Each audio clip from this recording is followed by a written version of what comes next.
opportunity to get the session and share questions.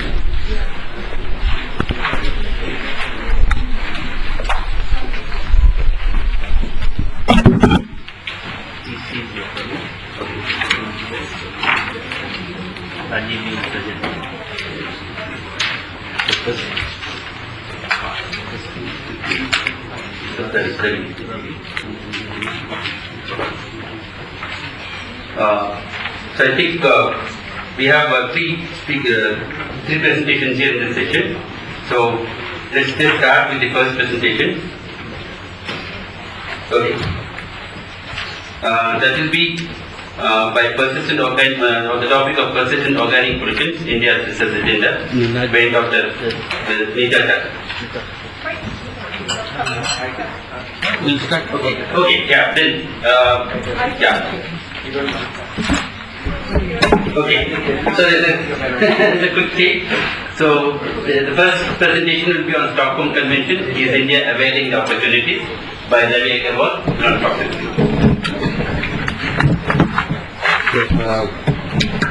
Since Dr. Chandra Chaudhary is not here and she was meant to speak on NIPS, I thought it might be useful to just get a little, to get an overview of what NIPS is and what it contains, and also then I'll share the session with Rajiv, who will talk about the critique of NIPS, which was done by UNIDO after the Indian NIPS was made. So that might cover something what Dr. Chandra Chaudhary might have covered. As you know, in the morning that the Stockholm Convention was signed in 2001, came into effect in 2004, and ratified in 2006 by India. And we were supposed to deliver a NIP, which is a National Implementation Plan under the Convention, which is some money available to every country to prepare the National Implementation Plan of how they're going to take the objectives of the Stockholm Convention forward, which was, well, it was delayed, and it finally came into being in April 2011 when we submitted NIPS to the Stockholm Convention Secretariat.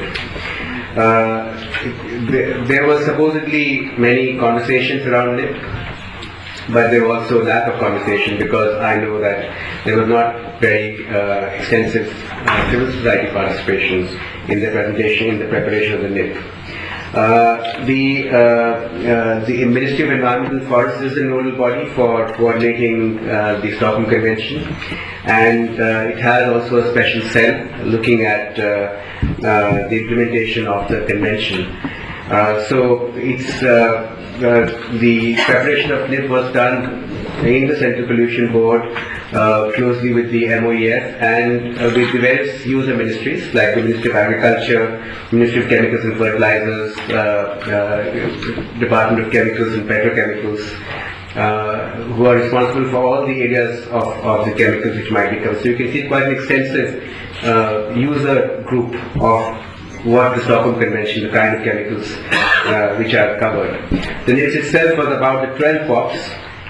The data is about 12 POPs, and because the subsequent addition to the POPs list came in the next conference of parties.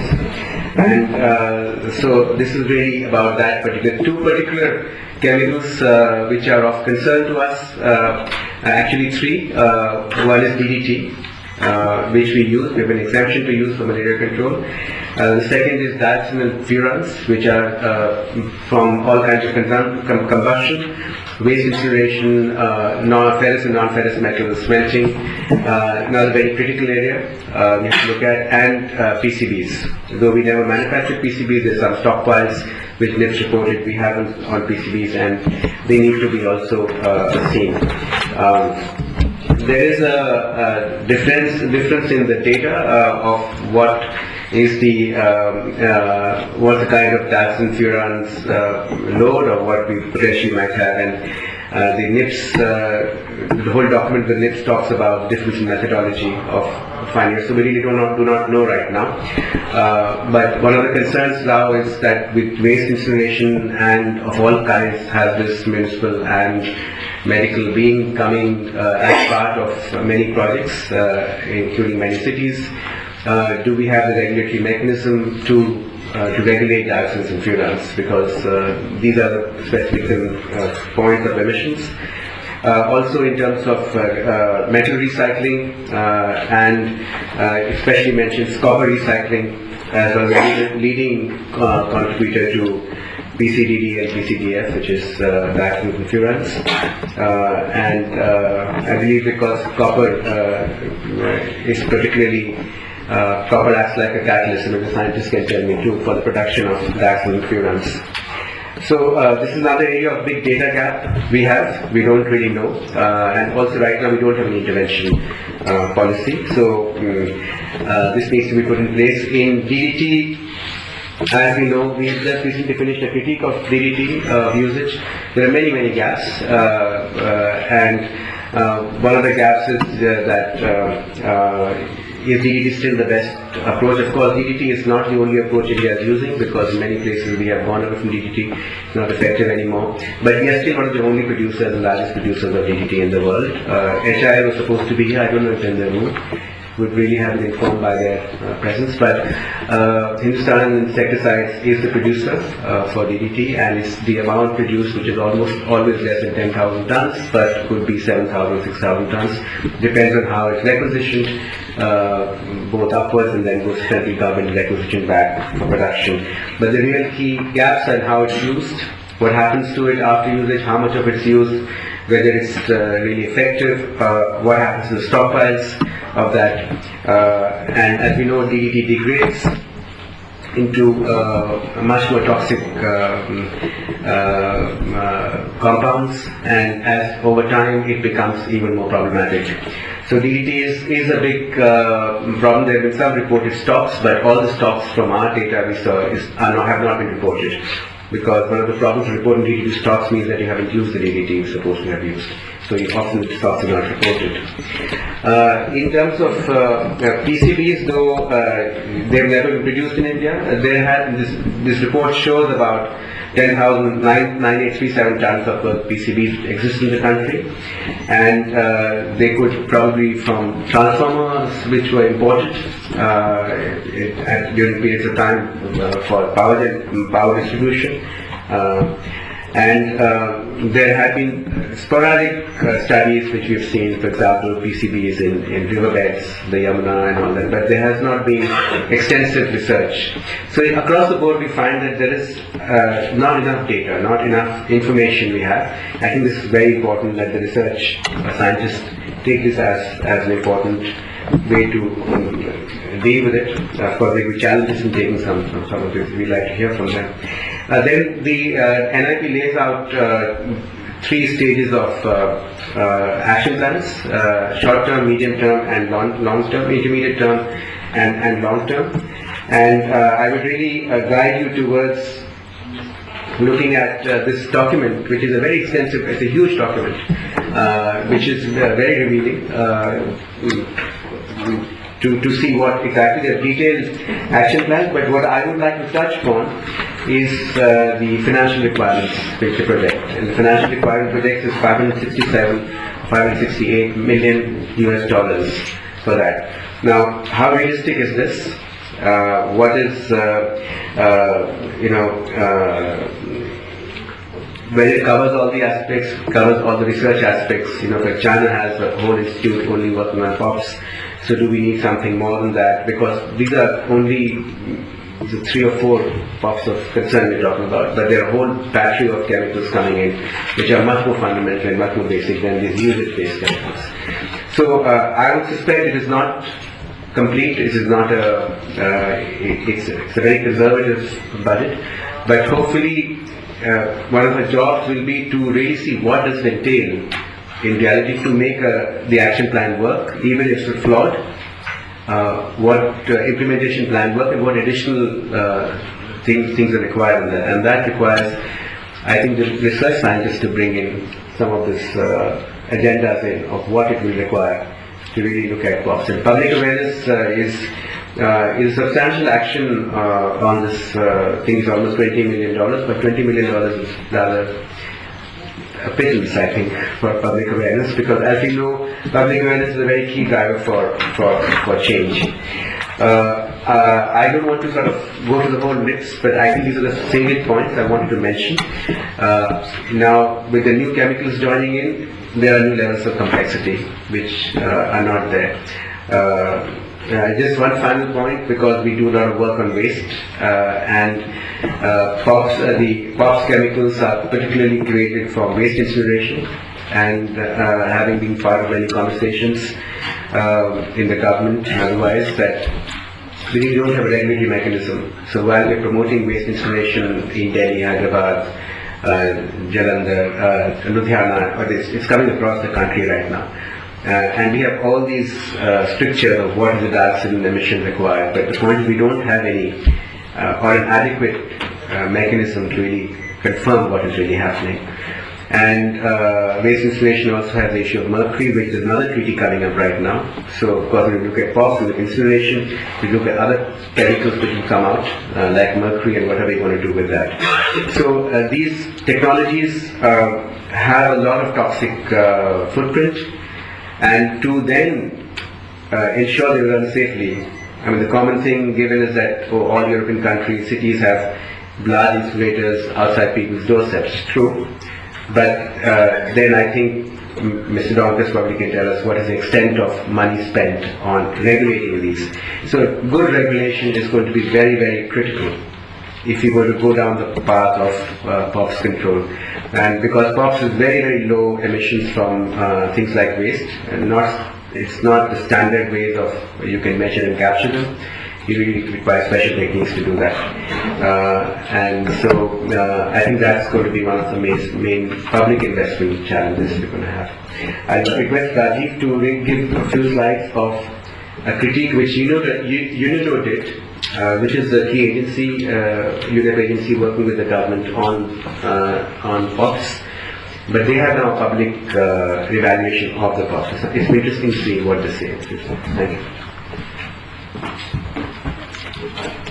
Thank you very much.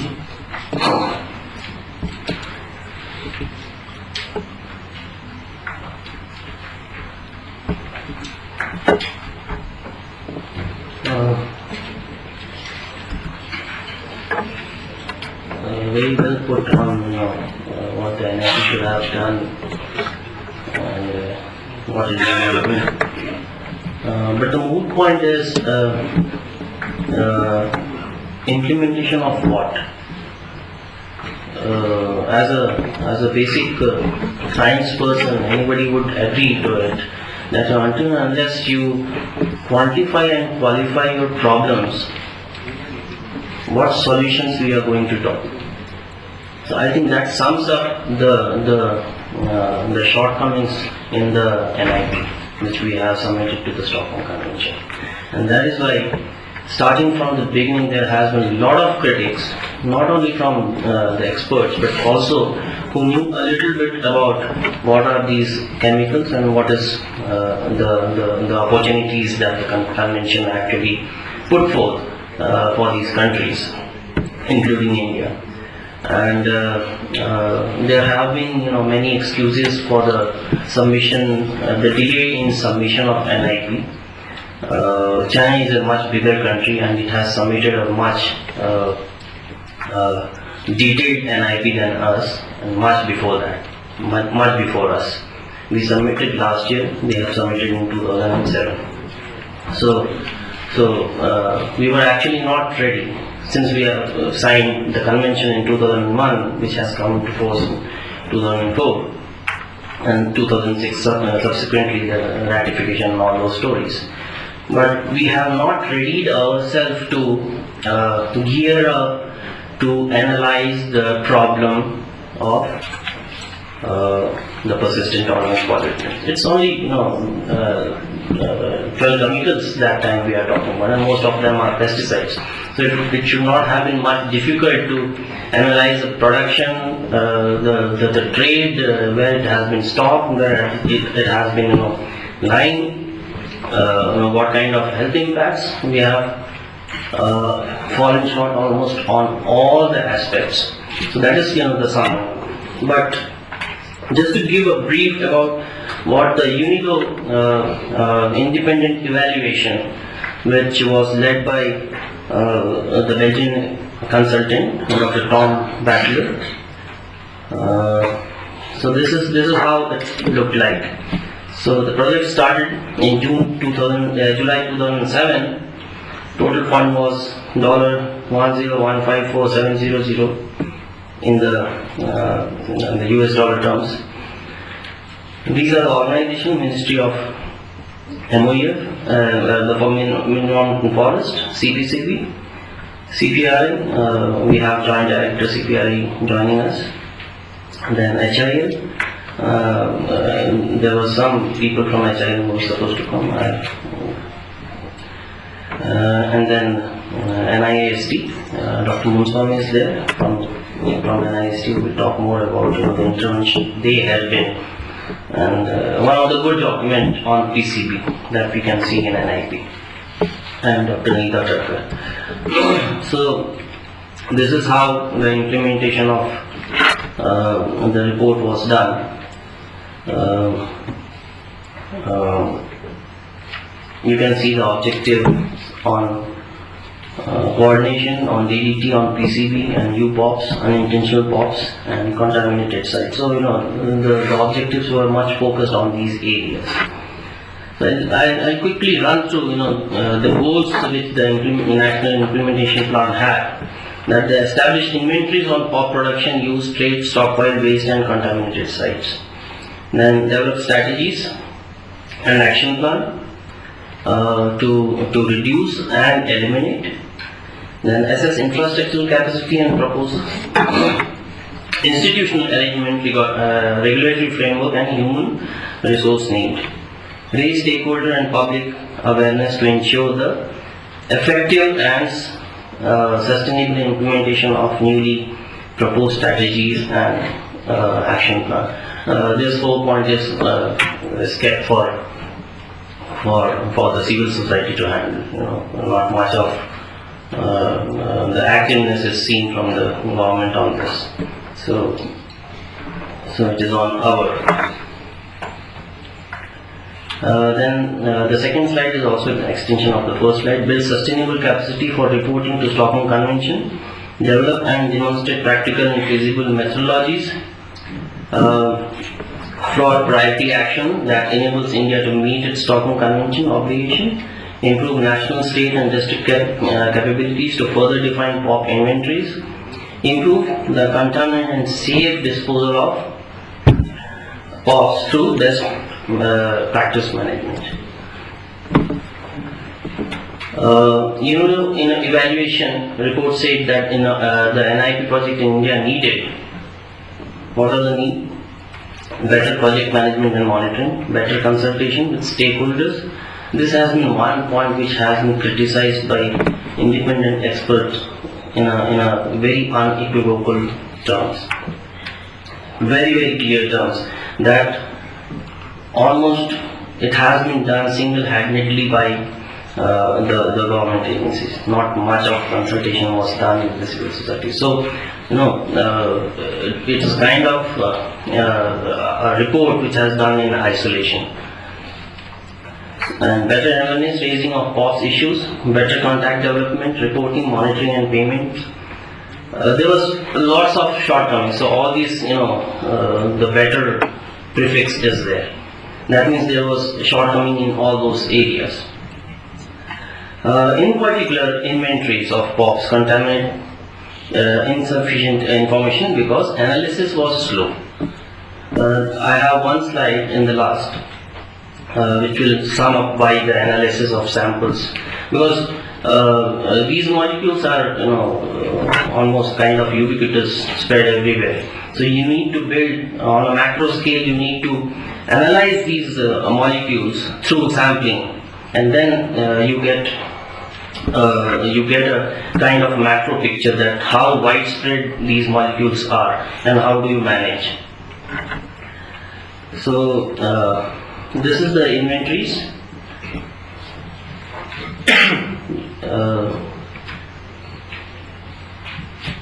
On different medias. So you can see you have DDT sampling done by DD in soil and ash and water. Then you have PCB, 12 in soil and ash and water. PCB again, CPI did a good job in doing almost 400 samples of transformer oil. Then dioxins 36. This is a combined activity by NIST, EG and CPCB. This is another slide. This is obsolete stock. That was the number of samples analyzed, and this is the obsolete stock. So this is what the thing was. So one of the, there was several, critique about the NIP. You will give just 1 minute for the stock. Yeah. This one.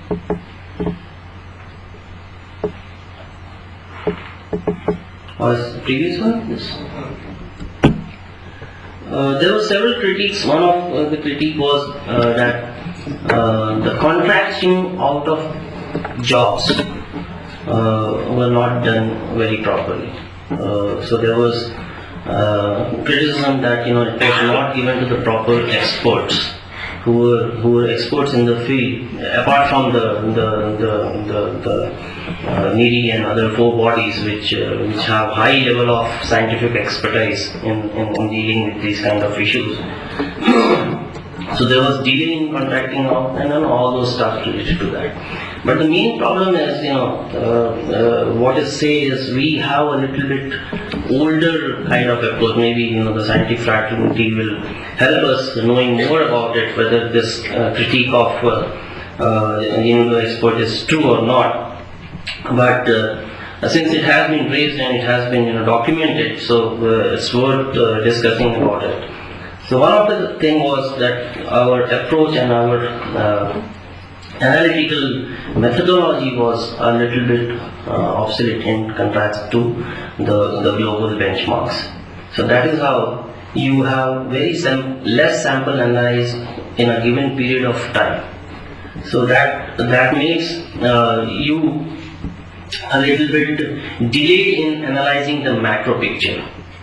That is how you conceptualize the problem, and you put in frame the exact problem in the macro frame, and then you try to find answers. So this is one of the major drawback why you did not have proper inventory build-up on all these things. There were other issues of stockpiling, say for example DDT. If we go on talking about DDT, there was a lot of problem, effectiveness and all those things have been talked a lot.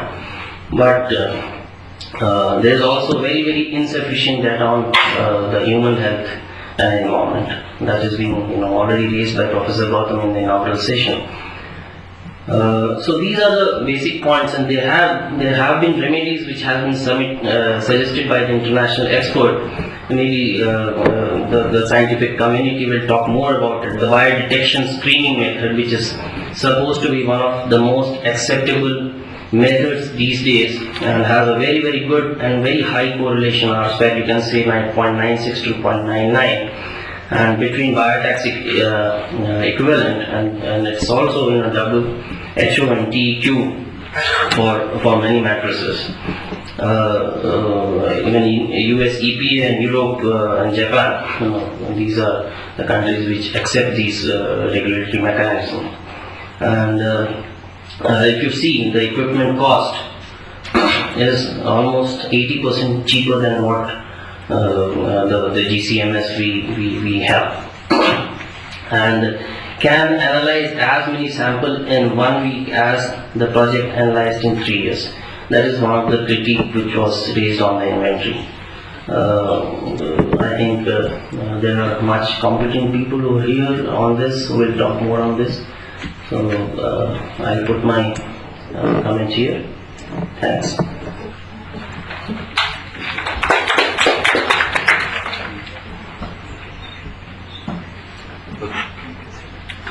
Thanks, Rajit. We'll go to the next presentation, and maybe we can have all the questions, discussions later after this presentation. So now I would invite Dr. Nita Duggar, supposed to formally introduce her. I have known her quite long. We worked together in the same institute for quite some time. Anyone who has been dealing with environmental monitoring would certainly know Dr. Duggar as a important figure in this field. So, Dr. Duggar is actually working as the Chief Scientist and Head of Analytical Instrumentation Division at NIRI Nagpur. She is looking after the activities under the Stockholm Convention Regional Center on POPs in NIRI. So, today it is going to speak on this topic that persistent organic pollutants, India's research agenda.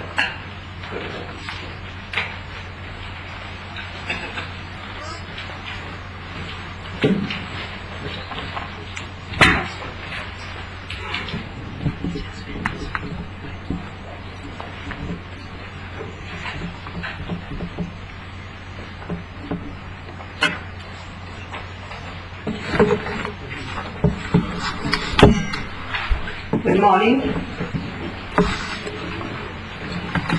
Respected dignitaries on the dais, Professor T. Swaminathan from IIT Chennai,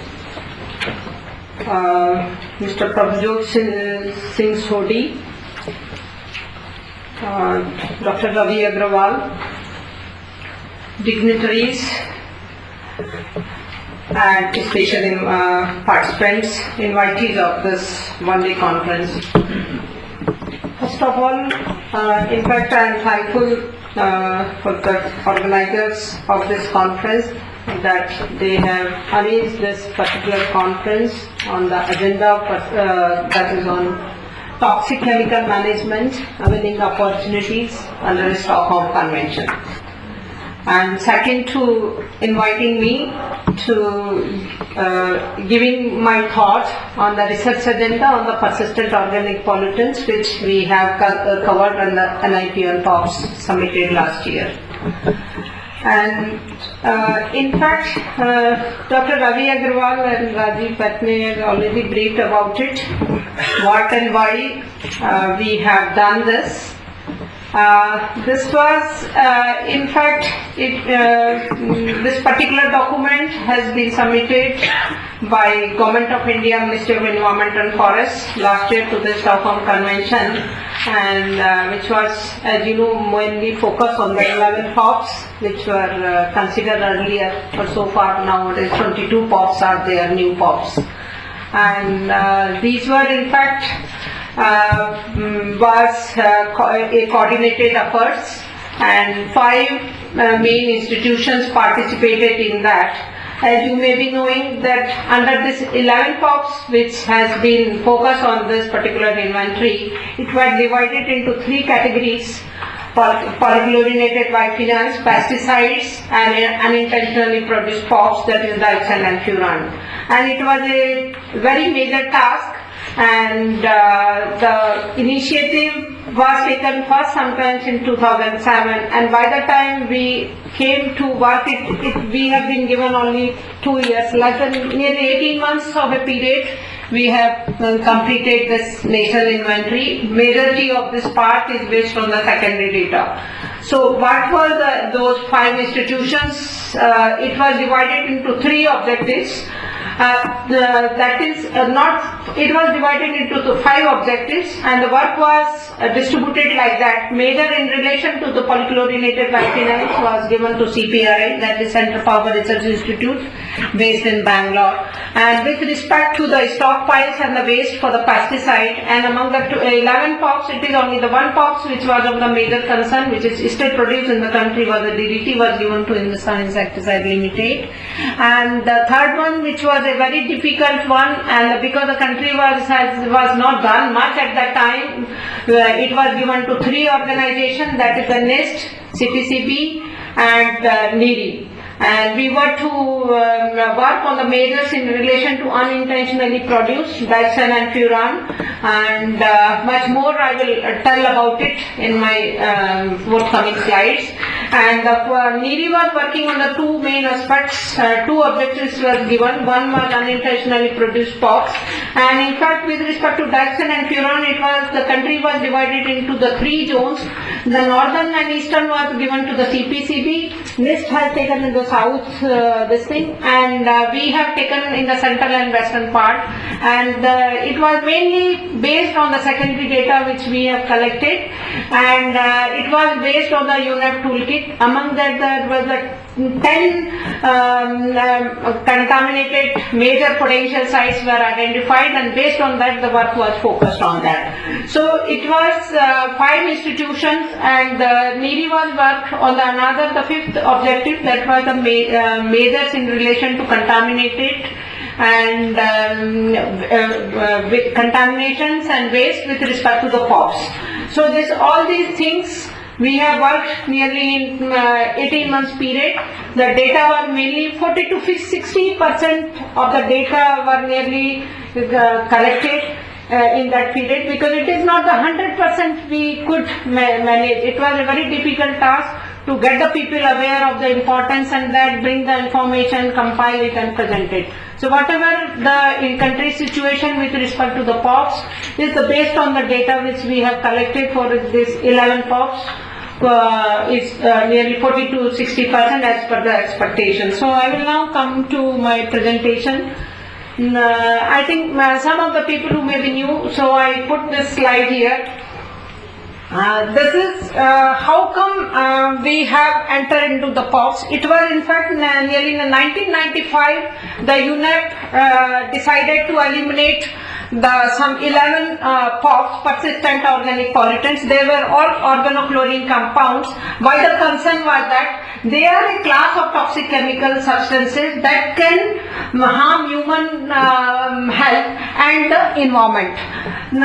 They are long-range transport chemicals produced and released into the environment and through human activity, used as industrial chemicals, and also produced as unwanted byproduct of certain chemical or combustion processes. They persist in the environment, bioaccumulate through the food chain and pose a risk of causing adverse effect to the human health and the environment. Due to the long range transport of the POPs, there is a consequent threat they pose to even India and our environment and whole globe. That's why this treaty was signed. And in fact, the Stockholm Convention in 2001, which is a global treaty to protect human health and environment from POPs, which became a legal binding to us since 7th May 2004. And what is in fact focused in the Stockholm Convention, the purpose is to eliminate these dangerous POPs, support the transition of the safer alternatives, target additional POPs for action, clean up all stockpiles and equipment containing POPs, and work together for a POPs-free future. This was the objective with which the Stockholm Convention is existing. And as this has already been taught, that it was now, it is nearly 32, or in fact it is the 21 POPs so called as. This is the initial POPs, 11 and 12 is considered as a one. So far the NIP on POPs which the country has released in sometimes April to 2011, considering all these 11 POPs, in that we have in fact delivered about what is the country situation with respect to these chemicals and the action plan and the implementation of for those POPs. And as I have already told, it was decided sometimes earlier in 1995, and this is all these things I think I have already spoken about it. And now the country situation, I will now deliver one by one because it has been classified into the 3 categories. One is POP pesticide, one is polychlorinated biphenyls, and another is the unintentionally produced POPs, which is because of the use of the organochlorine chemicals when they are not burned at the sufficient high temperature in any industries or any related processes, then this is unintentionally produced POPs, that is nothing but the polychlorinated dibenzopyridine or polychlorinated dibenzofurans. They are released into the environment and they are very, very toxic, and they have so many toxic effects.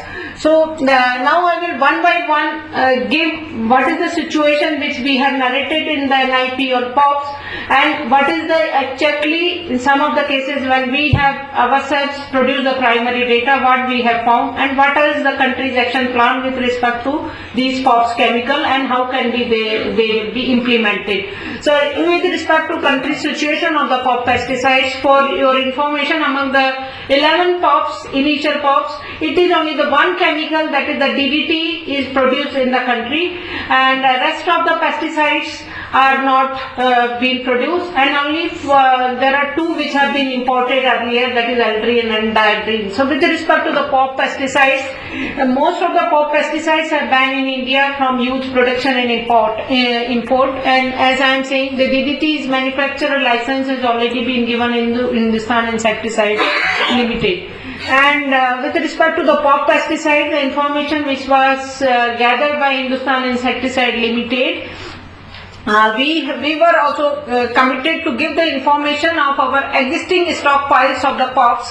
As I have told, only aldrin and dieldrin among the 9 pesticides of the 12 POPs, initial POPs. The information which we have collected here is just indicating how much the quantity of these various chemicals is lying in the country. And this is the base stocks of aldrin and dieldrin which have been identified in the various formulations on the various countries' states are reflected here. And now this is, I come with respect to the polychlorinated biphenyl, for which in fact the CPRI, Central Power Research Institute, Bangalore, has compiled this information.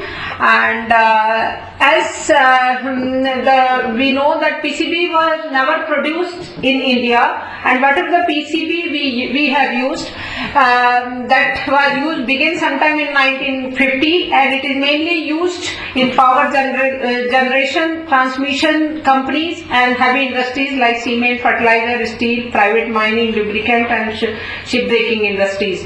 And this is the particular pie chart, is just showing the percentage of PCBs containing region wise.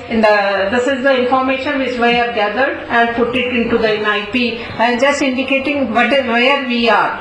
So this is all the secondary database. We have collected the information and reflected here. And if we see the sector-wise distribution of PCB in the various industries, power, steel, cement, fertilizers and others. So total weight of PCB containing oil in terms of the ton is given here is 9,837.662 tons. And in fact now the post NIP has already been agreed by the country, and we have to now see how can we take out, means decontaminate all these PCBs which is stored. So that is the biggest challenge, and I think CPRI is looking for that. And now I come to the with respect to the persistent unintentionally produced dioxins and furan.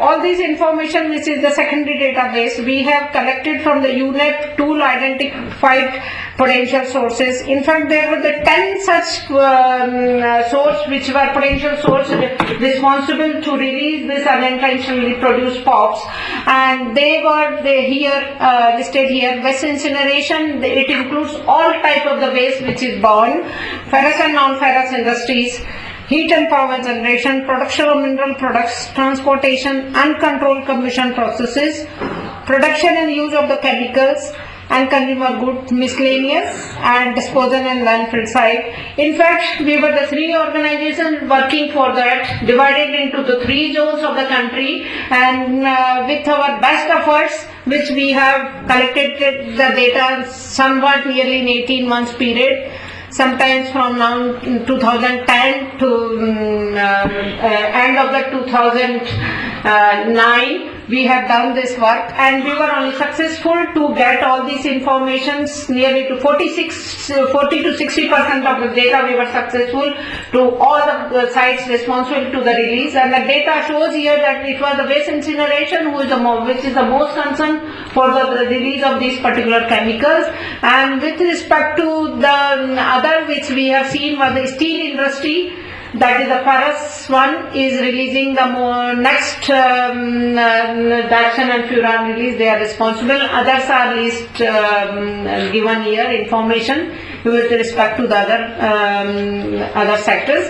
This is all the secondary based data. We have in fact made a questionnaire. From that information we have collected this information. Our staff also moves to these places. In fact, we have done both the ways. It was very difficult to convince the people. We have arranged the awareness program before proceeding to that. We have had permission from Ministry of Environment and Forest, and after doing all these things, it was very difficult to have this information, and we have the information in front of you. And if you see the matrix wise also the same information, because if you see the matrix wise, because as per the unit toolkit there were the 5 such sites, environmental matrix which are responsible to release these chemicals. They were air, water, land product and residues. The most contamination sites, because they are released in the air because of the industrial processes, industrial activities or related processes. Air was found the most, and then the contamination sites or wherever these practices are going on. We have seen this residue which was showing in terms of the percentage 63.12. It is a combined data of all 3 organizations and presented here, and the air is showing 32.66%. This is all 5 metrics are shown here. The sum is also given here, 8,656.55 tons in terms of toxic equivalent quotient.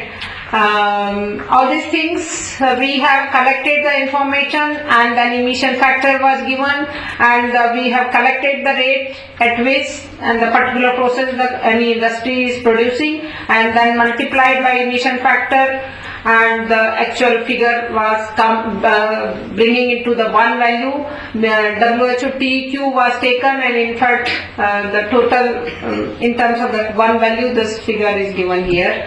And if you compare among the various processes, among that the actual figure which we have arrived based on the secondary data, annual polychlorinated dibenzopyridioxane and polychlorinated dibenzofuran, that is PCDDs, and ash emission from waste incineration in industrial processes. If you see graphical presentation, it is much more clear that the waste incineration is the most one releasing, and that it is the ferrous and non-ferrous metal production. We found that the steel industries were the most next one who were releasing, and then heat and power, production of mineral and products, and then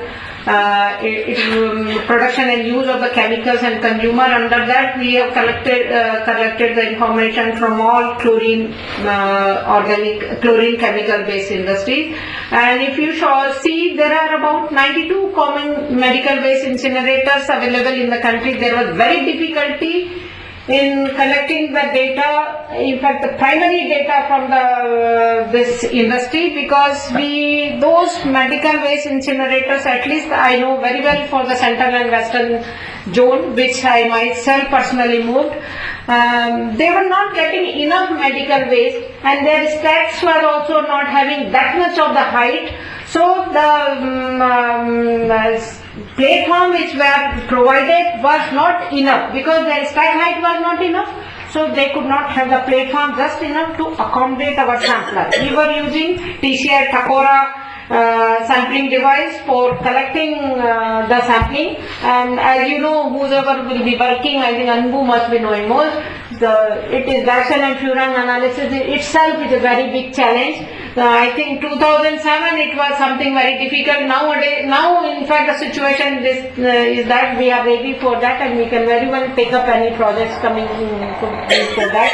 Because the sampling is one thing, the analysis, sample processing is another very difficult thing. And third one was somebody was, I think in the evaluators, it was indicated, those who have evaluated our report, that we have taken the inferior type of the GCMS. In fact, I will not reply much of this. We have already reported to that. There was no question of using the inferior. At least in case of our institute, we have just processed the sample and sent the process sample to the analysis from the GCMS, high resolution GCMS, which was meant for the analysis of all those 17 containers. So the analysis, primary data collection itself was a very difficulty. Because of that reason and the short of the time, we have only analyzed meager number of the samples. So there were about 92 chemical waste incinerators available in the country. Apart from the 60 small and medium scale waste incineration facilities owned by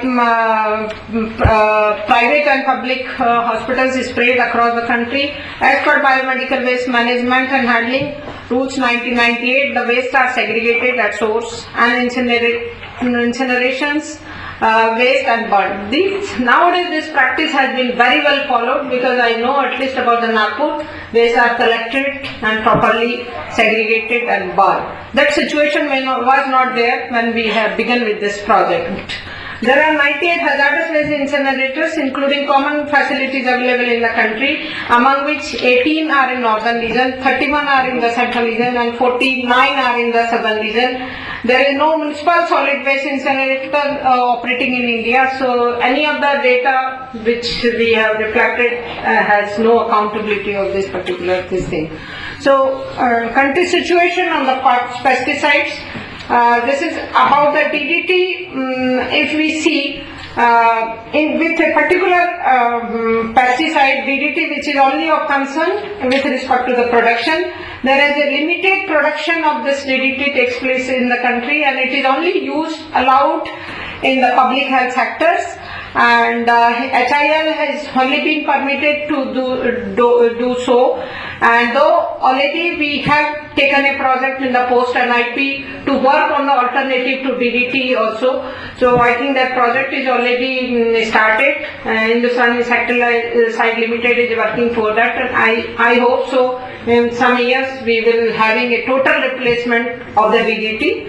So next is DDT is formulated as 50% WP for in country wise.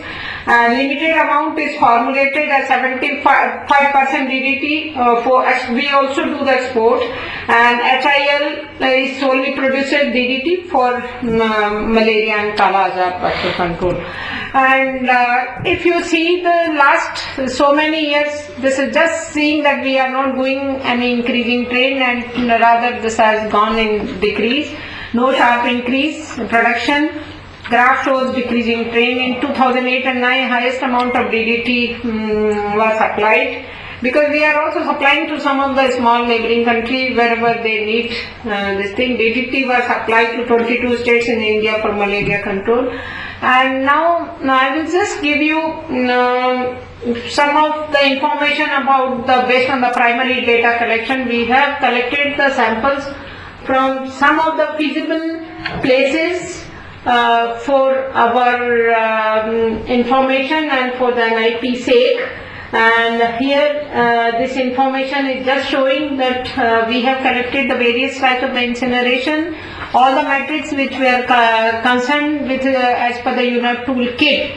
And here is showing value, somewhere value is very high. That was the reason that they are not following any incineration facility for the waste incineration.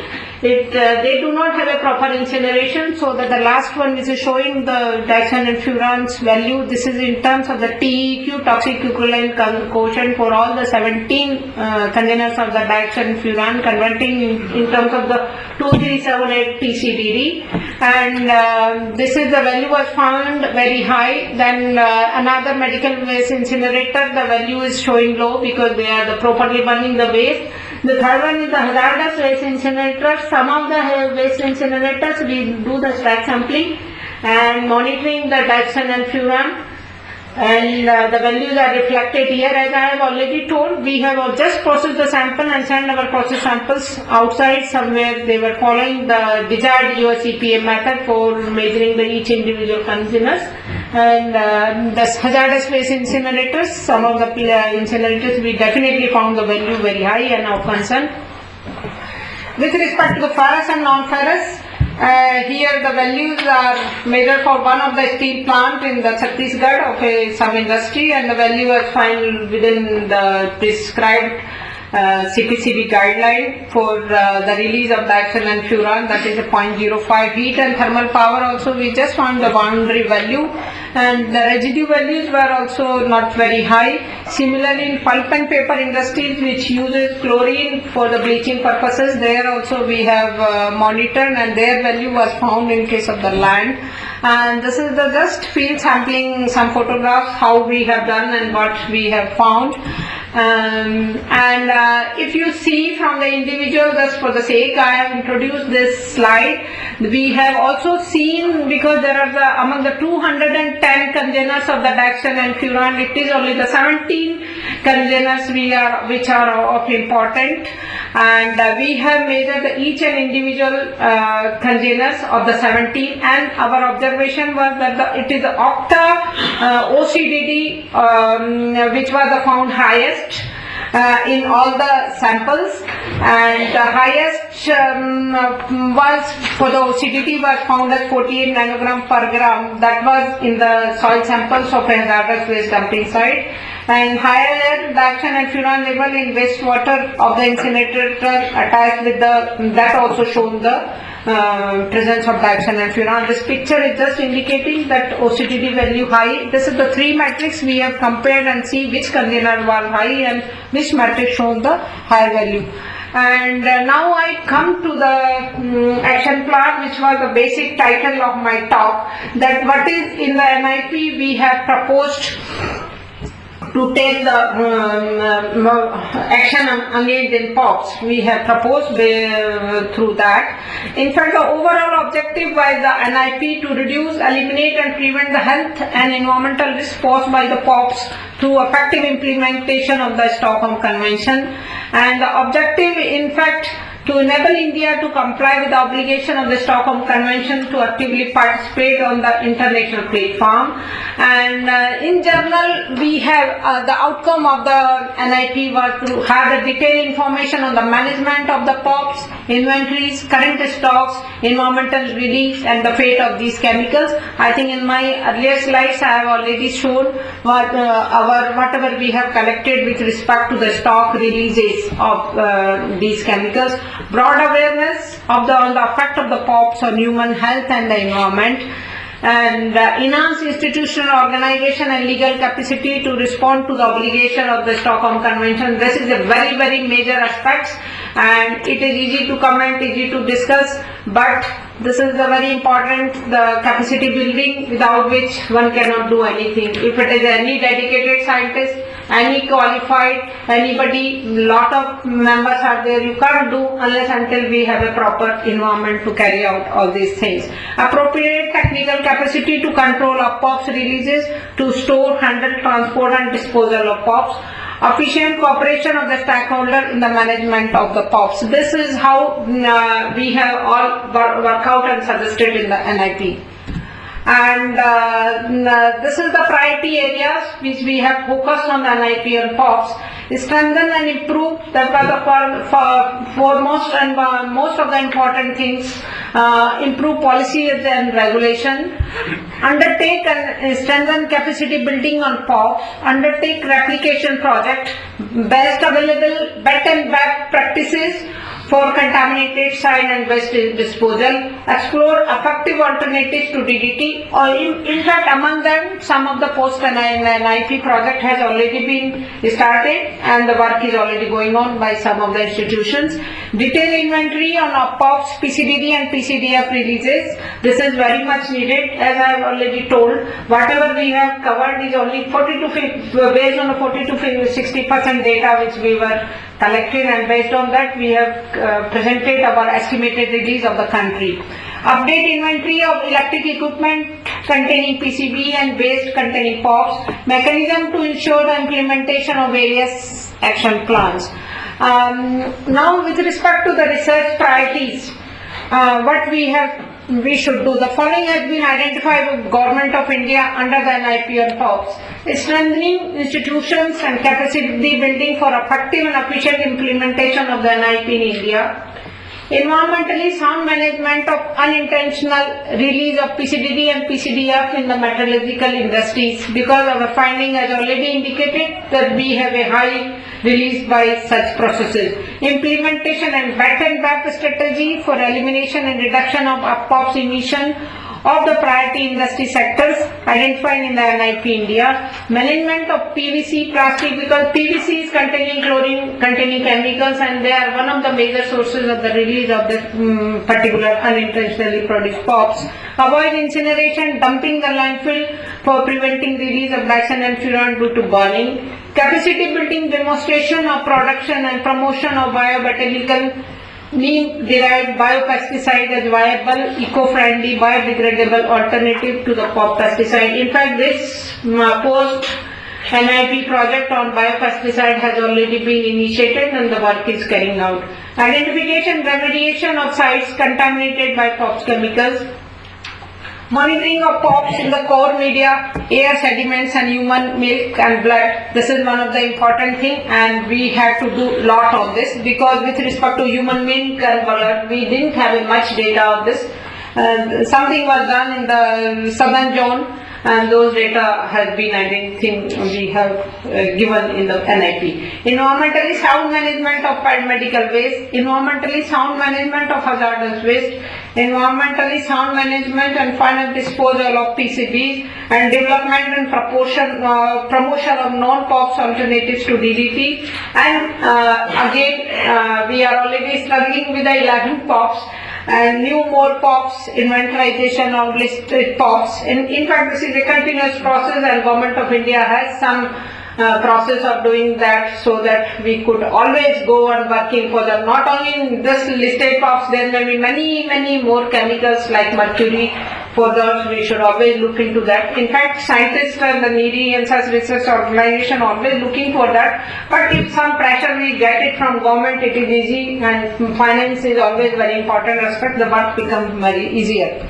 Now with respect to the individual POPs in the three category, pesticide, PCBs and POPs, I will highlight it here. Environmentally, with respect to the POP pesticide, environmentally sound disposal method, elimination of aldrin and dieldrin waste stocks which have been reflected in our NIP, environmentally sound alternative to POP pesticide, development and production of alternative to POPs, development and production of biopesticides.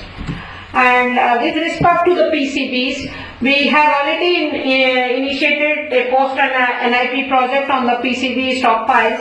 Environmentally sound management, phase out and disposal of PCB, strengthening PCB owners including power sectors and other industries. Updating of inventory of PCBs, PCB containing equipment and waste, implementation of environmentally sound management through establishing treatment facilities, research and development in the field of PCBs, development of PCB alternative for the electrical sector, best available tactics for PCB disposal. Public awareness is very important. There should be a continuous process on information programs. With respect to the particular POP pesticide DDT, life cycle management of DDT we should do, elimination of obsolete DDT stocks, disposal of DDT packing material in environmentally sound manner. This is very important. In fact, this was one of the reasons, and many of the cases in some of the countryside, people have used such DDT packing and they have the problems. Another pesticide too. General public awareness on DDT use, establishment and maintenance of an information management system, improving worker safety for IRS. In fact, this is also very, very important, because if the people are not literate, even in spite of many safe aspects indicated on the packet, it will unnecessarily with much more application of undesired pesticides that will lead into much more harm on a particular place. Environmentally sound alternatives to DDT, development and production of botanical, chemical and BT based alternatives to DDT. Now, with respect to unintentional release, because some of the chemicals we are not producing, but they are releasing because of our activities and in industries and other places, just like the burning, strengthening legal and institutional framework for the management of POPs, reduction in unintentional releases of the PCDDs, PCDFs, SCBs and PCB formed in certain industrial processes. Public awareness, evaluation system to ensure effectiveness of the POPs release reduction, strengthen analytical capacity for research and development of monitoring POPs, promote BET and BEP application, because above all, we should have a very good analytical facilities which could deliver the quality data is one of the aspects related to any of the chemical. Now, with respect to unintentionally produced POPs, that is dioxins and furan, strengthen an legal and institutional framework for the management, strengthening existing and policies and regulations, general public awareness, which is very much important. We did it some initial workshop during working on the NIP and POPs, but that were not enough. We have to have a continuous doing this activity, strengthen analytical capacity for research and development for monitoring, augmenting analytical infrastructure for monitoring dioxin and furan release from source categories. Its sampling itself is a very tedious. We should have various types of the samplers with respect to specific situation. Upgrading and continually updating the inventory of unintentionally POPs using indigenously developed tools. Yes, this is very important. Whatever we have calculated based on the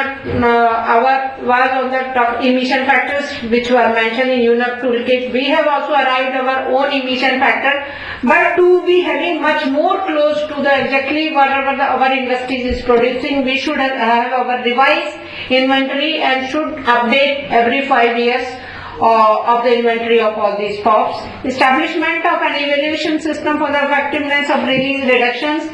Identify strategy to meet release reduction obligation of POPs. Promote the application of available, feasible and practical measures for achieving release reduction or source elimination. Review the strategy and report a POPs release reduction obligation every 5 years. Promote BET and BEP, because ultimately we should have a best available practices or best available technology. If we have a control over the source release only, then we will be having the less problems with respect to these pollutants. Now, with respect to the stocks and waste, because some of the pesticides which we have earlier purchased and are not using and they lie somewhere in the country, so we should have a mechanism how we can do the control for such things. Capacity within Government of India for controlling the management of the POPs stockpiles, self-reporting on the POPs stockpiles waste, updating national inventory on POPs stocks and waste, monitoring program for the management of the POPs. This should come from the government side only. Capacity for environmentally sound storage and disposal of POPs stocks and waste. Upgrading interim storage facility POPs stocks waste. Creating national POPs disposal facility capacity. POPs waste disposal in an environmentally sound manner. Disposal of aldrin and dieldrin obsolete stocks, and disposal of 1700 tons of pure PCB and 6000 tons of PCB contaminant equipment and waste, for which in fact the work has already been started. And now, with respect to the remediation of the contaminated sites, we should have a capacity at Government of India for POPs contaminated site management, develop policy and legal framework. I think for that CPCB has also taken some of the action for that. Strengthen institutional capacity for mitigation of contaminated site management in environmentally sound manner, identification and prioritization of the potential contaminated sites, selection of appropriate low-cost environmentally sound management technique for remediation of the selected contaminated sites. And now this is implementation for which it is in fact the Ministry of Environment and Forest, that is the nodal agency responsible for implementation. I have not said much about it, only 1 or 2 slides maybe here. Establishment of management of information system for regular reporting. There should be control from ministry only. Continuous updating of nation inventory of PCBs and PCB containing equipment and waste in power and other industrial sectors. Upgrading and continually updating the inventory of unintentional POPs. Enhance and continuously upgrade and national inventory for POPs, stockpiles and waste. And now, with this action plan, I think this was already said in the morning, in the first lecture by Ravi Agrawal, that all these priorities we have divided into the 3 categories, that is the short term, medium term and long term. Among the short term, in fact the capacity building itself is one of the commitment of the country among this convention, is an integral part of convention implementation as per the commitment in NIP objectives. And in the short term priorities, we have to have a sound management and final disposal of PCB in India. We should have a sound management for the medical waste. We should strengthen our capacity for the convention implementation body, establish the National POP Center and the Advisory Board. This is very important if we will have some particular center for the POPs and advisory board for the chemical safety of the POPs. So time by time one can look into this and we can see what's going on. Implementation on back and back. This is all 5 we have suggested in the, has been suggested in NIP on the short term priorities. About the medium term priorities, many are listed here. I think it may be very boring to read out all these things.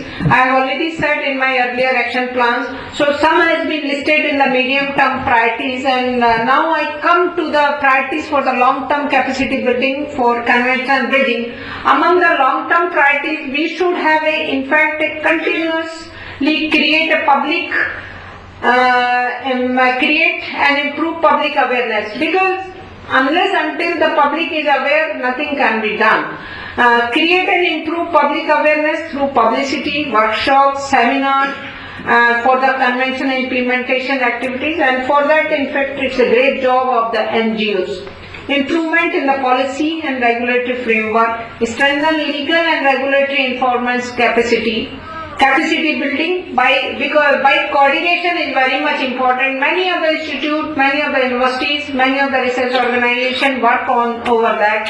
Some of the times, some facilities are there, are not existing at other places, and some of the time duplicacy of work is there, somebody having the expertise in that. So we will have a good coordination, so we can utilize each other the capacity and can develop the desired thing in a shorter period.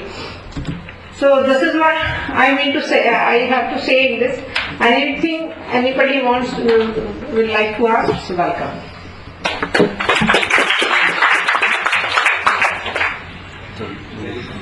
Can I have a small query? Particularly for stocks which are lying at here to be disposed of, do we measure or we have to ensure, in fact rather this is query in fact, we should check active ingredients. Perhaps over a period of time might have lost the active ingredients. You see, first, very majorly, they are the persistent organic pollutants. That's what the issue is there. So, they are there, that's why we have to keep record of that. But otherwise, I appreciate that we have done that. We should active ingredients, because in case of the tactical formulation, some of the chemicals are very persistent, just like DDT and all these things, 25 years or so. But we measure this and we have the data for that. We bring the samples and we see how much is real chemical present there. That data is there and that is done, but may not be 100%, but many of the stockpiles We were involved in the waste and stockpiles contaminated site, one of the objectives, and we did the sampling and we have the data of how much for the active particular pollutant is present in those. And the second thing, for most of the POPs, we recommend burning. Perhaps in the process of burning, we might produce more toxic byproducts. In fact, we should be careful in that. No, if unintentionally produced POPs, if they are burned, the temperature above 1100 degrees centigrade, and in the control process they are not formed as much as. But we should ensure, in fact, there could be some reactions at 1100 degrees as well. At least xylene and furan are not formed at the temperature above 1100 to 1200. No, I'm not talking about these two chemicals you are Yeah, mentioning. that is always there. Some other. And second thing, can I ask one more question? In fact, DDT was invented long back, and it has been banned in fact, but for specific purposes we are using it. And we have not been successful to find its alternative so far. Being a nanotechnologist, in fact, if we have not the alternative of DDT, if we use nanotechnology approaches, say, and trap DDT, we can reduce its uses 1/10 from 1/20th. This is known, in fact, but we have to find suitable polymers, in fact. We entrap it and use it, in fact. If in the process of such an release, it might reduce its consumption. Interrupt when? No, it's basically the slow release formula Yeah, that's that right. we're talking about. Certainly.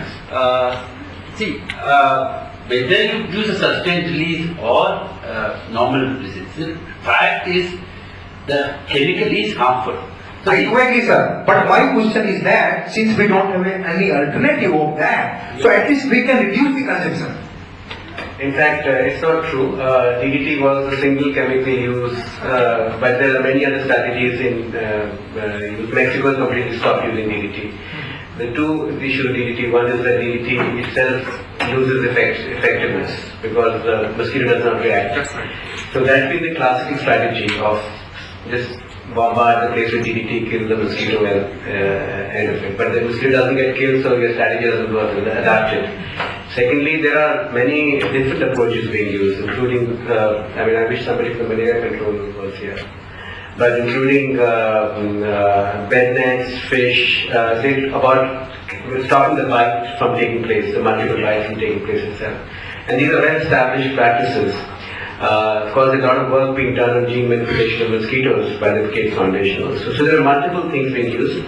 And it is not only because DDT is toxic that we're doing it. DDT is also not effective. It's not working anymore in many places. So it changes from a single chemical use to a multiple point intervention. I'm Dr. Amar Singh from Punjab, KG Bus Mission. In Punjab, we have a very peculiar situation. There is a cocktail of toxins, not only certified POPs, but there are non-certified POPs, and there are pesticides that are not POPs, and there are heavy metals, including uranium. So, is it true that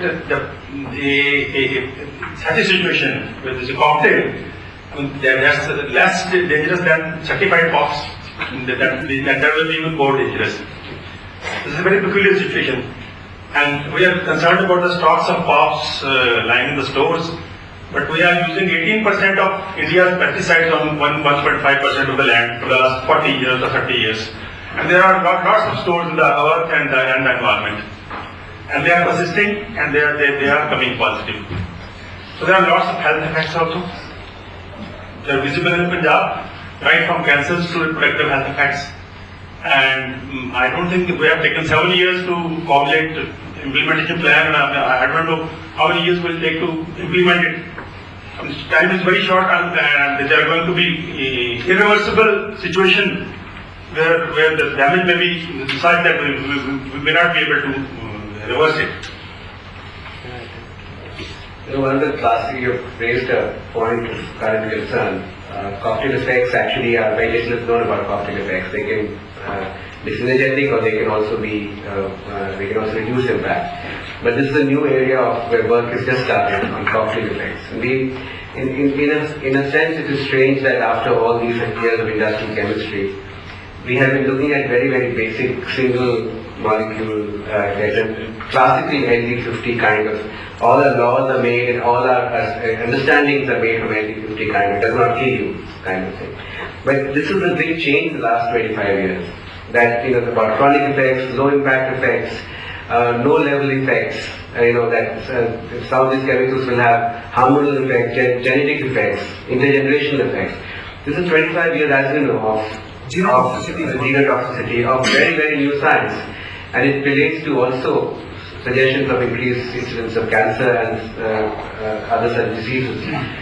So I think this is strangely what we are up against. If you look at dioxin furans, and it also relates to your thing about burning and creating of new POPs. One of the reasons why the Basel Convention guidelines were not acceptable to the POPs Convention, because Basel Convention doesn't look at low level emissions. It looks at a PCB, I think 50 micrograms or something, 51. So, and which is something we're not concerned with. We're talking of POPs, we're talking of very, very low level, 0.01 nanogram per meter cube is the dioxin emission level. Which is produced. So you're really talking of a new way of looking at toxicity, a new way of measuring, of looking at health impact, and also a completely new regulatory regime. That's why I raised the point in the morning, and we raised it too. And now, of course, when you did the study, there was no medical waste incinerator. Now, of course, the first one has just been licensed in Delhi, and there are several others coming up. And they all have to be measured for all these unintentional costs, especially dioxins furans. How are we going to do that? So look at the level of investment. The medical waste law, we had said that no PCB incineration, so let's not go down the route of measuring this. But now we are in a different space. So what you are saying, I think it's very important to keep on looking at health impacts, what you see in health. Over long term and short term, and bring that as evidence, because the mono-based or the molecule-based science is not advanced enough to tell you about it. But the health impact is becoming more advanced. I think. Is it that coal is a major contributor to dioxins? Coal burning? It's got on the slide. It is, I think, third largest after paracetamol. And we were worried about incinerators in Punjab. Every street there is a burning of mixed waste. Mixed solids. Every street. That's the largest. What about those incinerators? It's the largest source. That's a 67% So there, I think could you just have Ravi, I would just like that. That's a very important point which he is trying to raise. While the very informative thoughts going on. I think so. There is a time coming that assessment of responsibilities of the concerned institutions and the penetration of these, how the institutional and technological options can be there to be set up to assign these responsibilities, I think so there is a time coming now, and I think so we do not become, I do appreciate K.T. Vyas's concerns, and you have been raising them very volatilely in Punjab. But I think so it's more important to work in unison with the things, because then it will set up the agenda. Because if you are getting too far apart, then it will not come up to a conclusive result. And our aim has to be, which has been talked over since morning here. I think so that sort of a point which you are raising may be a factor which is worth considering while you are putting up all your thoughts together. Shiva Jamir, University of York, UK. A very detailed and fantastic talk. Thank you very much for all the information. Looks like there's a lot of information out there, and also shows that POPs are a big problem. Many a times there are lots of good regulations, but it's not implemented many a times because of the ignorance of the public. So I was wondering whether you do any work in telling the public about the problems over here, problems about the POPs. Or how do you communicate to the public? You see, this is definitely you addressed about the public awareness. This is definitely a part of any work. Unless the public is not aware that this particular thing is important, there is no sense of, and if we do not get any recognition also. So during NIP on POPs, before proceeding to collect the data on that, we have convened a different awareness workshop at various regions, and we have called all the stakeholders and explained them why we are doing and what is the importance of this. But I think this is a continuous process and we should do time by time, and I very much agree to that. It needs to be done at various levels. Common man, some politicians, some general public and institutions. This is needed. Without that, any program which we plan cannot be done. This is I agree, and we are doing it, and it is part of our proposals which we have submitted under the action plan, that we have to have the regulation at the country and to have a continuous public awareness program to get them aware, because this is just we have done for the 11 POPs. Now that 12 more POPs have come, for which our institutes are already doing the information collections. So if we do it, so all the time the coordinated efforts will be there and we can have ready information. So that is, I agree to that, and we should do it. And we have included in the action plan. Okay, we just have 2 more questions. Okay, 3 more questions. We can cluster with them. No, I skip. No, we have 1, 2, 3. We can cluster the meeting. Ask you take all the questions and have one. I think during tea time. Yeah, we have Dr. Sunny Sandhu from Creative Viras Mission.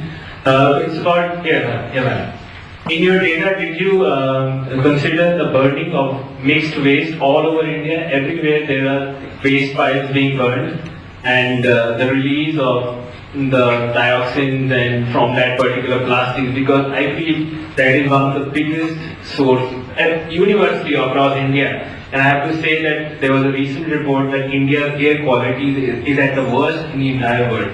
So what do you have to say about that? So you should not believe that somebody saying that Indian quality is worse, that I will not agree. And as far as the burning, what you are saying, any waste is not so easily burned like that, as you are saying plastic one. It is in fact classified as per the UNEP toolkit in the 3 various categories. One is the medical waste, another is the hazardous waste, and the third one is municipal waste. In our country, we have the 2 organized waste incineration processes so far initiated, that is the medical waste and then the hazardous waste. And they have the continuous monitoring program from the Central Pollution Control Board, and they are the norms already regulated for the release of dioxin and furan. So they are very well taken care of about their processes and what they are releasing of these unintentionally produced POPs and other chemicals. We will do the debates later, because we have. Can we have this? Very quickly, I very much like the word toxics links, the name of the organization, because if you actually see it here, 2 things we need to work on. One is the toxics and one is the links. Now the toxics research is going on, and I very much appreciate for giving the detailed explanation on all this. But now we also need to work on the toxic, the link part. Now how do we work on the link part? That is, you see, as long as there is demand from the people for all these products that we produce, there will always be supply for the business. And the government only works under legal bindings, pressure, and if there is alternatives, only then they will go for something else. Now, it will come if you can actually create awareness by translating all these legal jargons, technical jargons. People don't understand many of these things. What is DDT is. But in Bangladesh, DDT free was a very good success. All the products they have come up with, the mosquito, anti-mosquito products, that DDT free.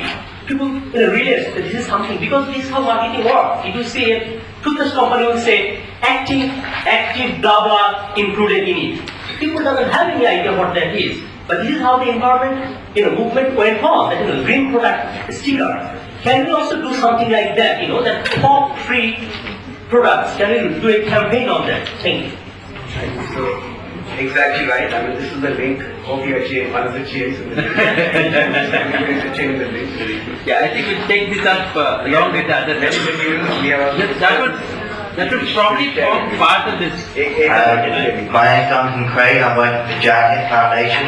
I'd just like to pick up on the point that the lady over there made about public awareness. Now, in one of your last slides, you talked about your long-term action plan to create and improve public awareness. And then you said you agreed with the fact that we needed to create and improve public awareness. But in a country with a population of 1.2 billion, how exactly do you propose to do that? Because the average man on the street, the majority of your country in the rural population who work in the agricultural sector, they do not know about these issues. They have a short-term philosophy. They think about how they can earn money, quickly to feed their family. They're the guys that you need to reach. And to be honest, I haven't heard anything that tells you how we're going to reach those guys. We can't rely on a sectoral NGO approach because it's not joined up. There's nothing coming out, a complete approach which is going to, we have no idea how we're going to do this. Unless maybe I'm wrong, maybe we do have the ideas, but I haven't seen them. No, you're right, but this is an ongoing process, and you're part of the ongoing process. There are many levels of work required. There are many challenges in the work, and there has been a big change in the last 15 years. Ever since we grew up for 17 years, a big change. In 1994, the word dioxin, when we mentioned the first time in India, nobody knew what it meant. Today, everybody doesn't even think about that word. So there is a big change. It's a rapid transition from zero to that. There's lots of things happening to get to the farmer level. It seems like a big challenge. I don't think it can happen very quickly. It depends on how things move. So it requires multiple kinds of organization on the grassroots like yours, like in Punjab, and the policy, multiple kinds of people work. But it's related to socio-economic conditions. It is, but I don't think there has to be one grand plan, because if there's one grand plan, we know what the plan was. We don't know the Sure, plan. not one grand. We have to all be party in that. To me, that has to be the focus, changing the public opinion. That needs to be maybe not just in the long-term plan, it needs to be in the short-term plan, because they're the guys that suffer. Let me just make a comment here quickly. While focusing on the public awareness is true, is important. I feel even there's a greater challenge of making even the scientific community here aware of the post. You'll be shocked to see how many of the scientific curriculum itself includes anything about POPs. So there's a lot, it's a major challenge. I think what is listed as research priority should actually be called as a major formidable challenges to be made. Then you will understand probably the kind of importance that it requires. In a country, complex country like India, we have to understand there are various levels at which many of these things have to be done. When you talk about national implementation plan, a plan which has taken so long even to formulate, to implement that is not an easy task, and that has to account for various kinds of challenges that are there. So the whole, even the implementation is a learning experience. It's going to be. It's not going to be an easy, straightforward method by which every solution will be put in right place. It's going to be a lot of errors in judgment, learning from them, and improving on that. So we are looking at a process which is even much larger than what it has taken to come out with a document. So I think we have to understand that and accept that as a fact. I think this should be the last question because we have the next session to go. Thank you, sir. I'm Girija Bharat from Cherry. I have worked in Potomac River in the US, and then I have seen there are zones which differentiate non-fishing zones with fishing zones, because PCBs are bioaccumulating in the fish tissue. But here we can't think of that in the near future. It may take some time, but definitely it will be implemented in some time, since the NIT is in process. I just have this question: how far are we away from this fishing zone, non-fishing zone in India? They should have only fishing zones. And the US model is not. We have fishing in all the non-fishing zones also. US model is not, they spend almost 2% of GDP on these kinds of things. That's right. We're not going to do that. It doesn't seem like much. So we need to have a preventive approach. That's Yeah. people like Kerry and everybody talks about preventive approach. Yeah, at least we should have some demarcation of hotspots, PCB hotspots at least. Well, Dr. Gautam did that. Yeah. Guess how much controversy created. So I think that's a job which people like you and us have to do. Together. Get Yeah. it Thank you. straightened out. Thank you. Okay, I'll request the President to Just quick comments. Thanks, Ravi, for giving me the opportunity to be here with you and listening to these very thought-provoking and informative and rather compelling on various ideas, and plus the colleagues sitting here. I'll just make 3 points before I pass the mic on to you and not take more than 2 minutes of yours. One of the issues, what really is coming up, you see, we have got into a drafting of the NIP, and then that's really taken up the shape, the endorsement is taking place. There are very missing gaps. It will have, and it will be an evolving process. So over the time we will hit on the issues. But one of the major issue which has come up both from this side and this side is the improvement in the public awareness and the issue. And I think so awareness can only happen with it's a long process, there is no doubt about it. It's the education and the communication which has to be built around it, Ravi. But I think so, I'll give you one small example. I was in Himachal Pradesh, we manage a small grants program. I was with a community in the hills of Himachal, and I was talking with them on the safe use of chemicals and not to use these toxic chemicals. And this guy comes up and says to me, he said to me, Sardarji, you were the first ones who gave us the chemicals and gave the subsidy around it and introduced them. Now you have come up after 15 years trying to tell us not to use it. You have really made our life difficult. First you tell us to do it, then you say stop, don't do it. What is this Stockholm Convention? I don't understand. The point which was raised in the morning by Rob as well as Ravi and the others, it was very difficult. I said, there is a convention, Bharmegi convention, and give it up. I don't care about this convention. So I said, now this is a challenge for me to make him understand what do you mean by Stockholm Convention. So I said, Stockholm Convention is safe chemicals. So that is what it is trying to talk to you. Imagine to a farmer, the point which he was raising or the point which you are raising or you are raising, fishing and non-fishing, it's very easy to sit here and talk about these things, but it's really difficult to get things off the ground. And I think so the step has been considered, it's moving ahead. And I really see again I want to endeavor on that point, assessment of responsibility.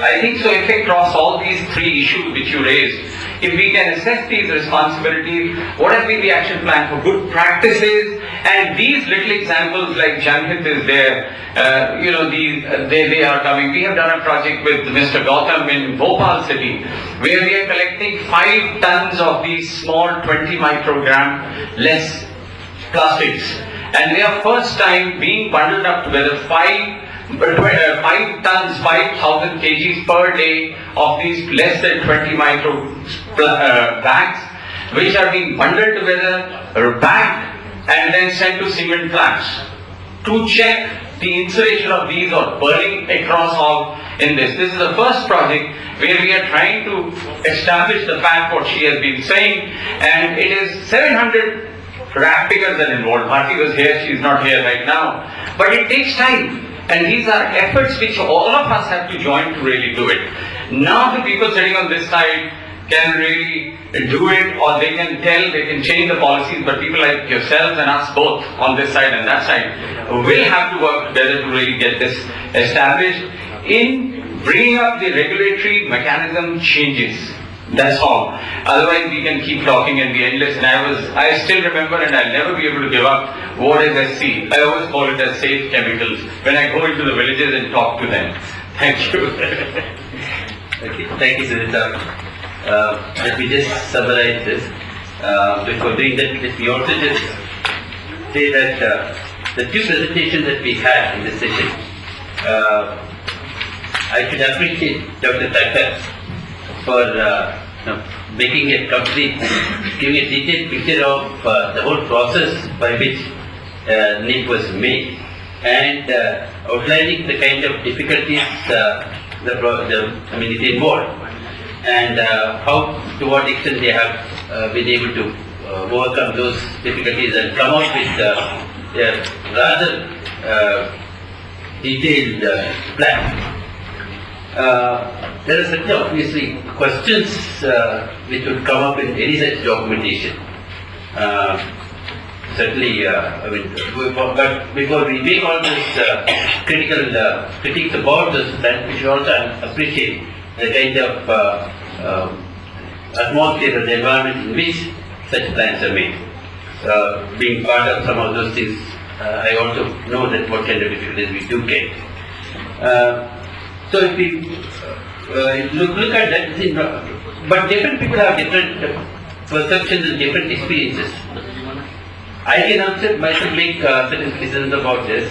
In fact, the incineration which I was talking about, medical incineration, I have first-hand experience of looking at some of these incinerators, and I would not venture out into any of those things and claim that there are no, they are operated perfectly.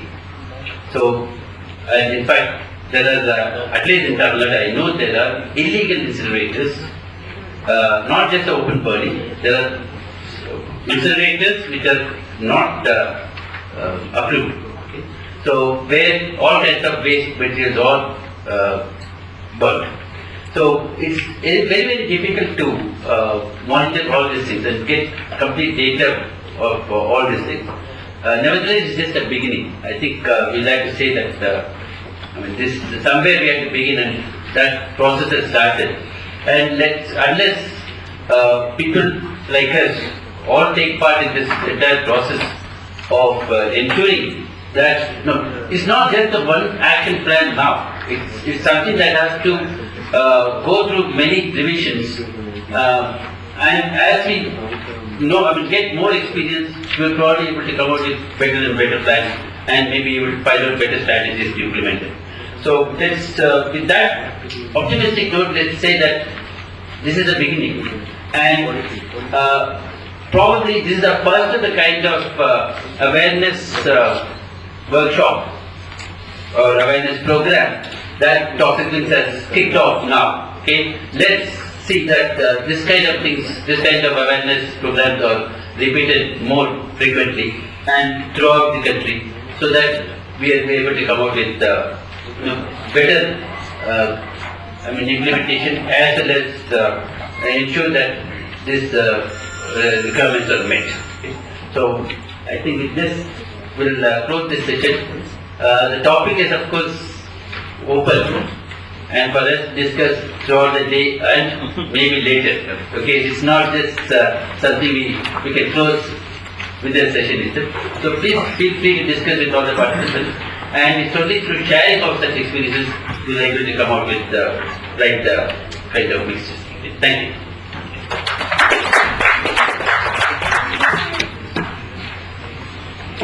Thank you, Professor Swaminathan. Thank you, Mr. Soni, and thank you to all the speakers. We would like to now start the next session, which is focusing on the regulatory issues on POPs. I would invite Professor K.C. Gupta, Director IITR Lucknow, to kindly chair this session. I would also request all the speakers for this session to join us here on the dais.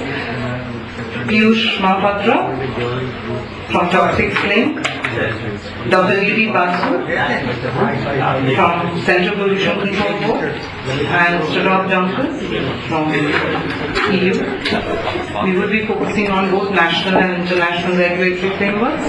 I'll hand it over to Professor Gupta to take over the session.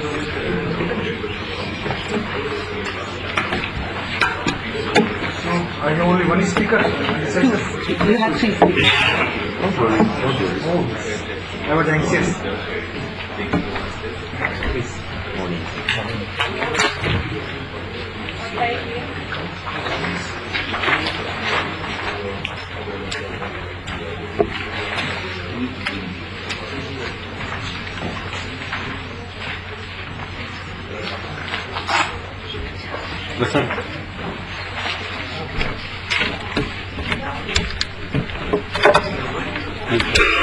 Good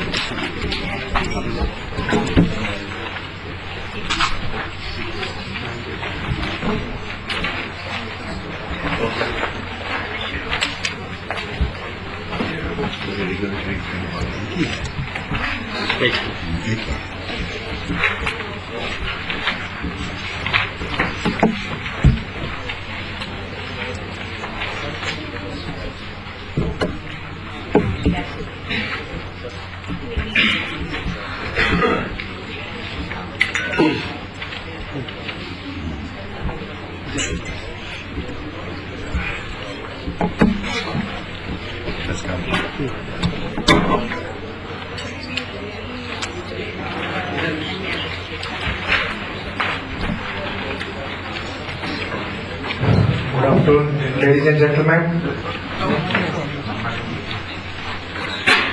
So I welcome you to the second session, that is on persistent organic pollutants, POPs, regulatory issues.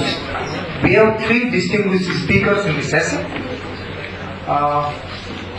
Professor Piyush M, Senior Program Officer, Toxic Links. Then we have Dr. D.D. Basu, Pollution Assessment, Monitoring and Survey, CPCB. And Professor Robert Donkus, Minister Counselor for Environment, Delegation of EU to India. So this is very important session because unless there are regulations, it's very difficult to implement things. So I am sure in fact all the three big speakers will touch upon these points in detail and we will get the beneficiary of that. So let me invite our first speaker, Mr. Piyush.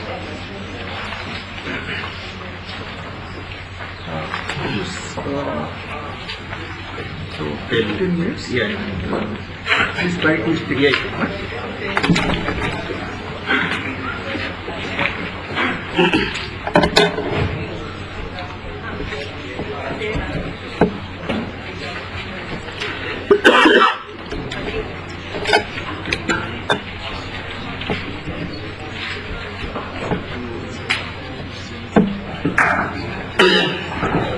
Distinguished guests, this topic is new POPs and new challenges.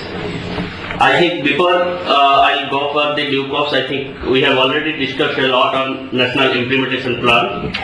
And in the National Implementation Plan, there is certain brief of new POPs. New POPs which has been included in 2009, we also call it NASTY 9s.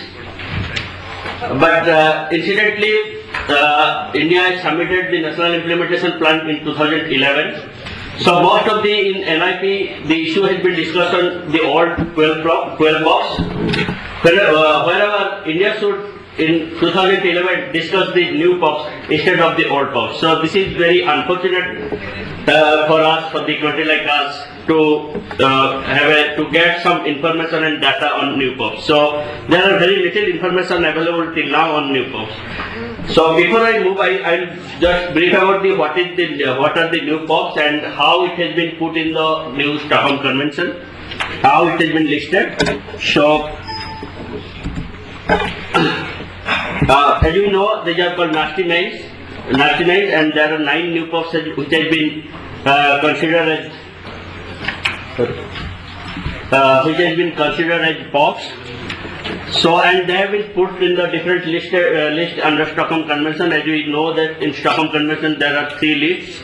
That is A is just in the list A, that is Annex A is talking about elimination. Annex B is about restriction, and Annex C is unintentional production, to reduce unintentional production. So these are the 9 POPs which have been now listed, and first is alpha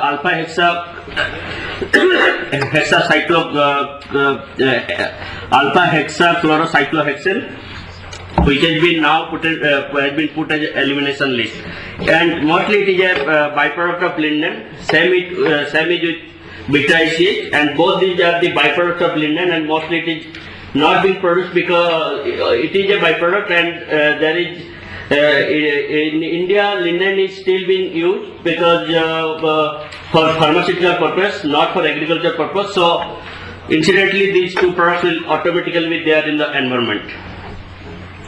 Another molecule which has been considered, that is chlorodecan, which has been considered for elimination, and earlier it was used mostly on pesticide on banana root borers, fly larvicides, powder mildew and household ants, and it has been eliminated in most of the countries. It has been banned. India is also banned a long time back. I will go in details later.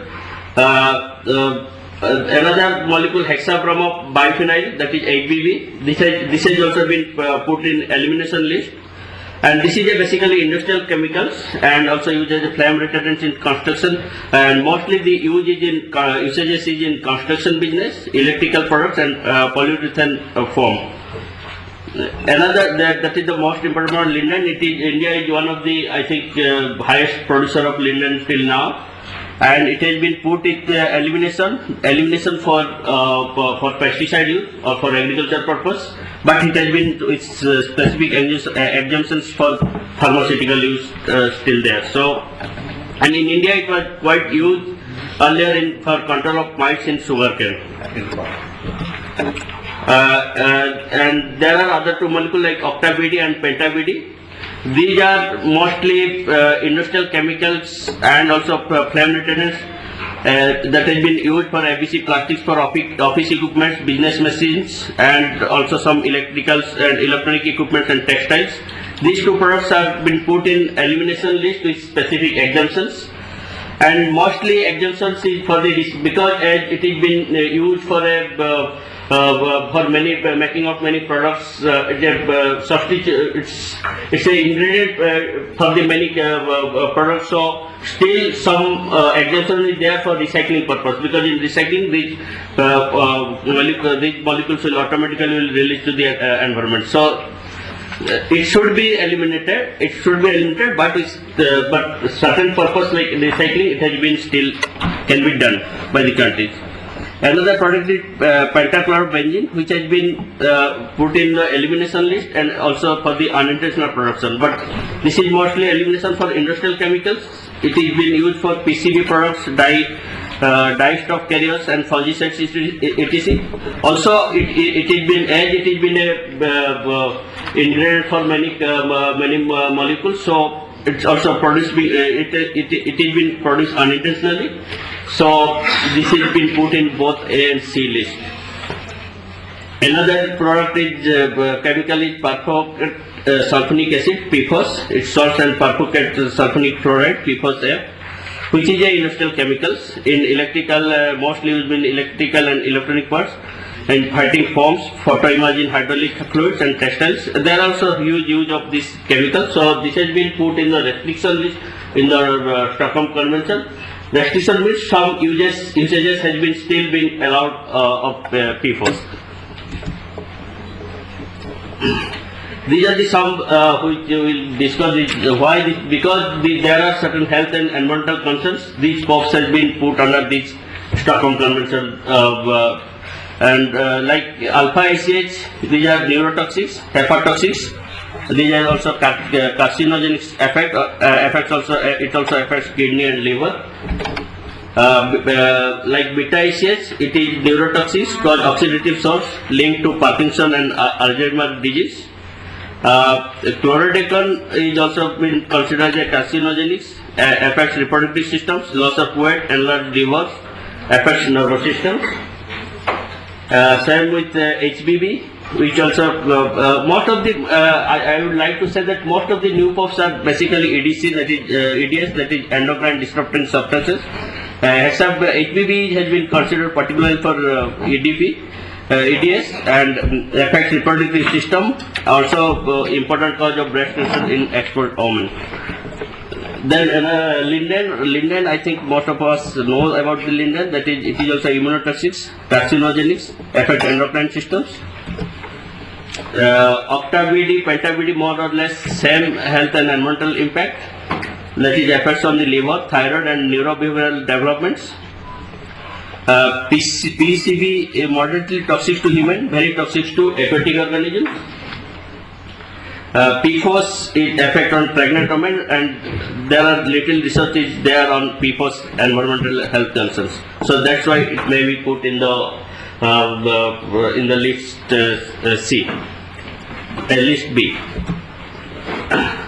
I think I would like to give some status of new POPs by mostly the European Union and USA. I may be wrong, Mr. Duncan can also help me, because European Union was not formed in many of the countries that started banning most of the chemicals. So, like alpha ICS, most countries stopped producing. I didn't get the data of when it was actually stopped producing. In US, stopped producing in 1970s.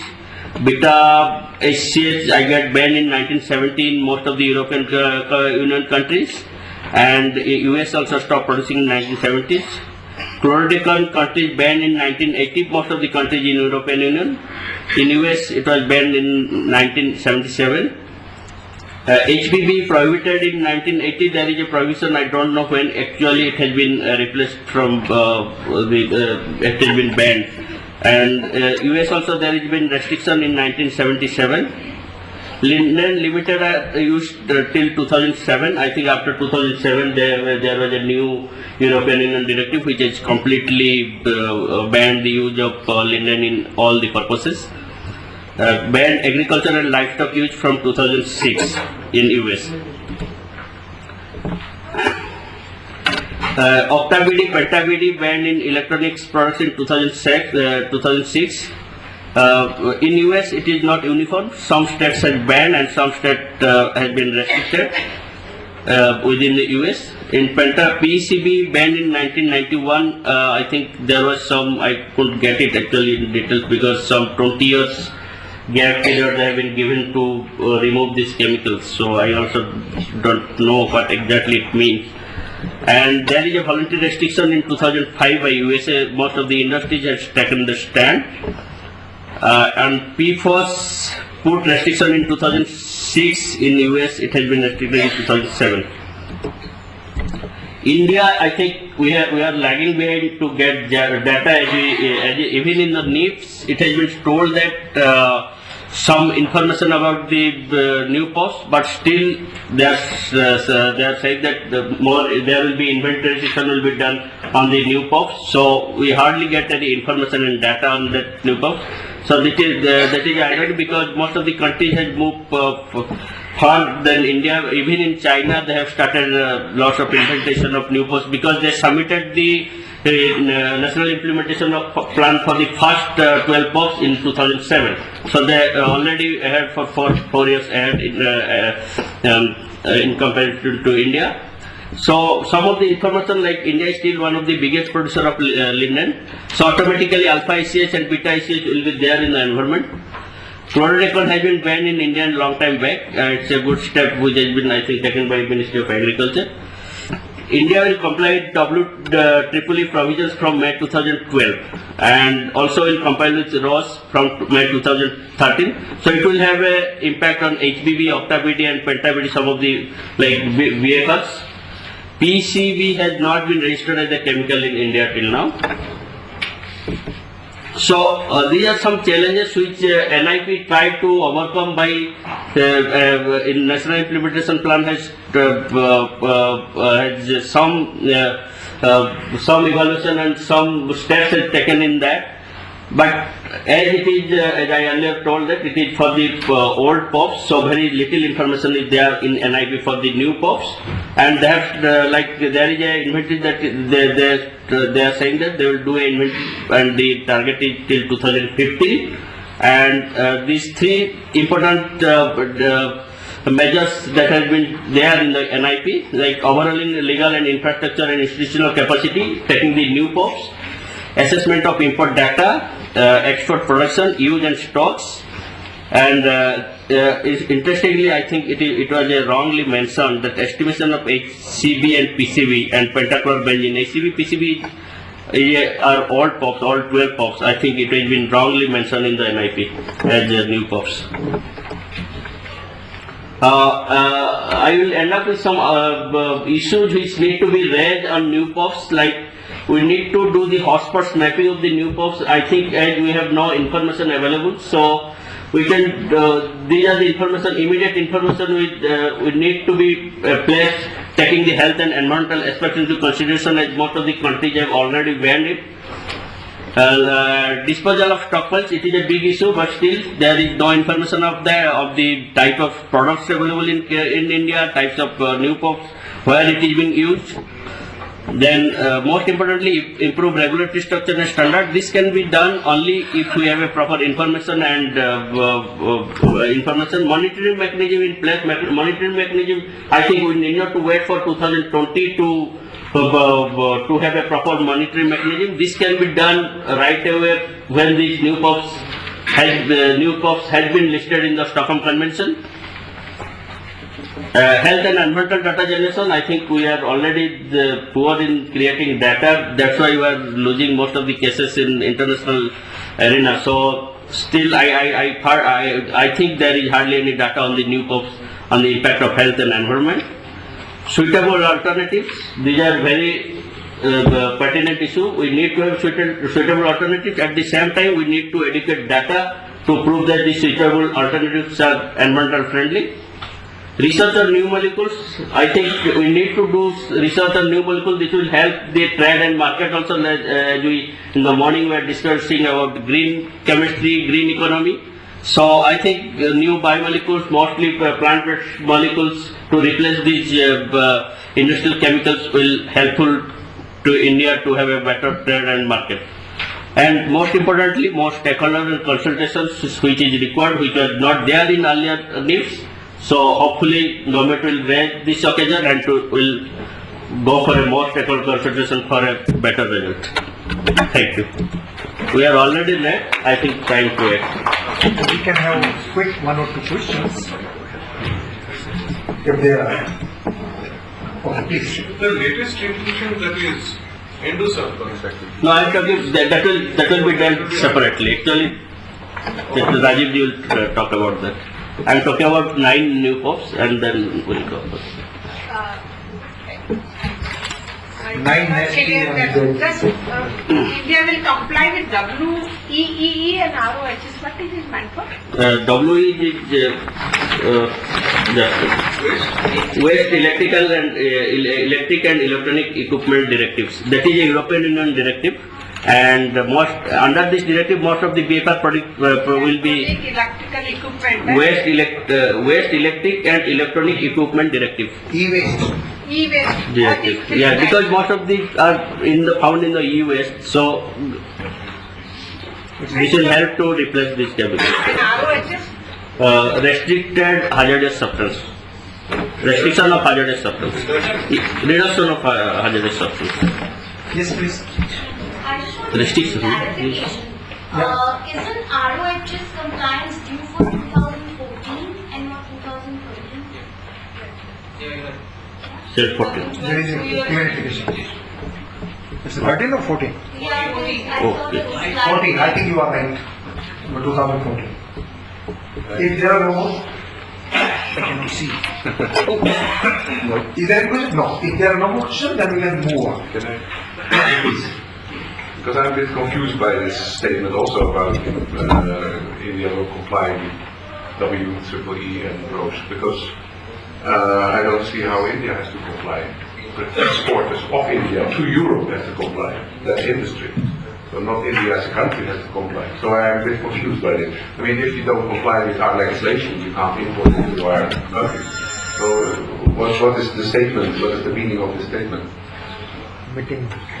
I think India will put some of the legislation that is there in WTE and ROS in their legislations.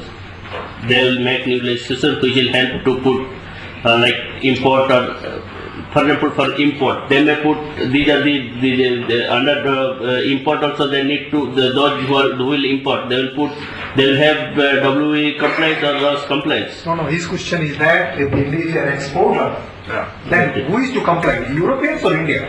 The Indian industries also need to comply with that. Indian industry has to comply. But is India introducing similar legislation? No, they are planning to do that. That's the basic issue for India, not whether the exporters have to comply with Europe. Okay. Yeah, you have No, I was just trying to clarify this point, Robert. We have a separate law on electronic waste. Still, yeah. And that's the e-waste regulation, management and handling of electronic waste regulations. And Europe has a EEE directive, double triple. Yes, I know. Now these are two separate things, and I think I don't need to go beyond that.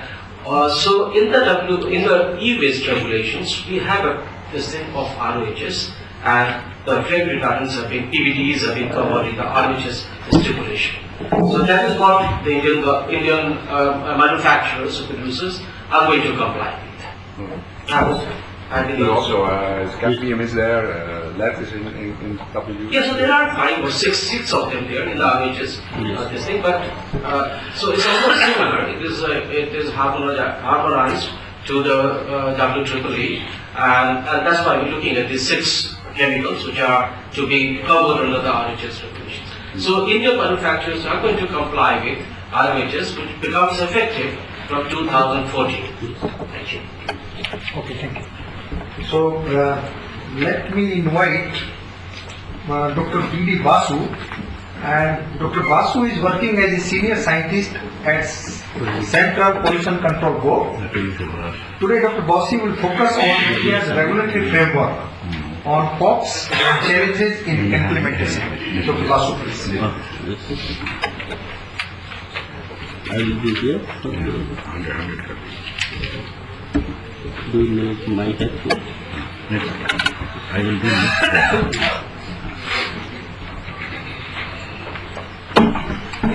Good afternoon. I think that a lot of discussions have been held on the what is POP and how it dealing. So I am eliminating all the things, and now straight away I come to the problems actually. Now if you look to the chemicals regulations in this country, there are a lot of regulations in this country. It is a well written, I think it's a land of regulations only. How far it is implemented, I don't know. But huge in this is there. Now you see that important legal instruments for chemical controls in India. We have a Act, Water and Air Act, from where we can control the POPs also. Then we have a environmental protection rule. Then you have a hazardous waste management handling rules. These also go for the hazardous waste incineration. Then there are so many rules are there, manufacturing, storage, chemical accidents, public liability insurance act, all these things. But then there is a instrument for chemical control related to specific chemical control also there, calcium carbide rule, explosive rules, gas cylinder rules. Insecticides Act is very important there. Because this is the act ultimately play in the case of banning pesticides, because this act is a very important act. And most of the problems also insecticides, I should have tell you that they should have been also invited in this conference. Because most of the POPs are insecticides and pesticides. That act is followed by them. They have to ban it. Now if you ban it, there is a big problem which we are facing. If you ban the pesticides, and if there is a stocks, how you handle the stocks. That's the very important part, because Central Pollution Control Board, after all of your discussion, legislation, is the bakra of the whole game. That I have to very clearly only I have to appear in this court, and 36 channels is after me. Because all you are safe, because there are laws there, you control it. Now, one day, one person told me that why they have India defeated in the past Chinese war, because India has not the equipment to fight. This is the main, one of the reasons is that. So, in the Factory Act also, they have some advantages there. Now, we have authorities are there. Ministry of Environment Forest is a nodal authority for chemical management. Then there is a chief controller of exports and import, who is controlling the import and exports, Central Pollution Control Board and State Pollution Control Board, Effluent, Emission, Hazardous Waste Management Handling Rule. Then chief inspector of factories, it is accidental release. That is also a problem. If you have an accidental release, so what has happened in Bhopal. So there are things that are lying there. So I have to take his help to find out where is the things. Where is the thing to find or inventorize and keeping the things. So then question is that dock safety, because if there is a movement, dock and port has to be safe. There are so many chemicals are lying in the port and dock. That is there. So then this question of the Central Insecticides Board, that is a very important authority for me also. Now, why I like to tell, the people are saying, there are so many truths. Some people are saying there is a POPs, you should tackle the POPs. There are people are saying, यार whether dioxin and furan में कितना आदमी मरता है, why you are bothering so much? ये रोबी Phoebe बदमाश आदमी है, घूमता रहता है तुम्हारे पीछे, और तुम भी आकर हमको बोलते रहता है. So this was the question. Lot of people complain that these fellows are coming and telling, and you are also dancing with these things. And Basu में रोबी का friend है, ये सब रोबी उसको lecture दिलाता है. So I made a very comprehensive study. What is the societal risk in relation to dioxin and furan emission standard for common hazardous waste incident? This is very much important, I found, to convince the people, really, we need to control dioxin. This is the publications. These publications are there, and this publication you will get in the CPCB website. This publication available, the very latest publications. Now, I am just coming to this. Death and lifespan reduction due to various causes. So we have selected few persons. One is the person, Dr. Deepak Kandawala Bombay. He is a very well-known consultant, and I told him, sir, nobody is willing to take this task. How much people are dying compared to railway accident, compared to road accidents, compared to kalajar, compared to diarrhea, compared to this? What is the possible risk dioxin and furan is there? If we can convince it, we can convince every person that it can be implemented very strongly. Now, we have a very good database. It is not that data is not available. Data is available. I think you will get, every ministry has a good database. The number data is there in India, it is lying in the file. We are not organizing the data, I am telling you. Why people are under LIC? LIC has a huge database. So, Bureau of Public Health, they have a very good database on the health. Then, we just find the average death for a period of 10 years, obtain the latest data on the total male and female population, distribute the population by age group, obtain the data on average lifespan for the year, live years lost by each group, determine the live years lost by persons, and find the total reduction of lifespan of the whole population. See the data I am telling you. Now it is the diarrhea.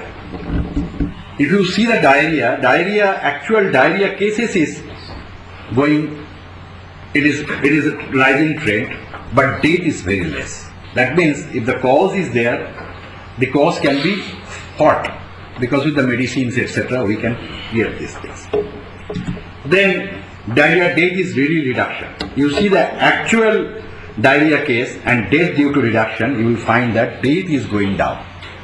That there is a risk to become a diarrhea. Then we summarize these things, the average age, total deaths with the gastroenteritis, and then we'll find what is the life expectancy. Then you have given the live years lost, and we find you see the live years lost in these things: cancer, cholera, diarrhea, hepatitis, kalaja, road accidents, and the train accidents. We have cholera. So we find that additional 40% death is due to cancer were attributed dioxin if we take a 1.4% persons. And reduction in lifespan, you see, cholera 0.22 minutes per person per year, train 2.7, Kala-Jor 3.7, hepatitis 16.5, gastro 65.4, dioxin 511, cancer 1278, minutes per person per year, and road 1724. Road accident is the highest one. And this is the lifespan I have studied. Now I have a very strong point to convince the judiciaries and convince the others. Yes, we should do something for these things.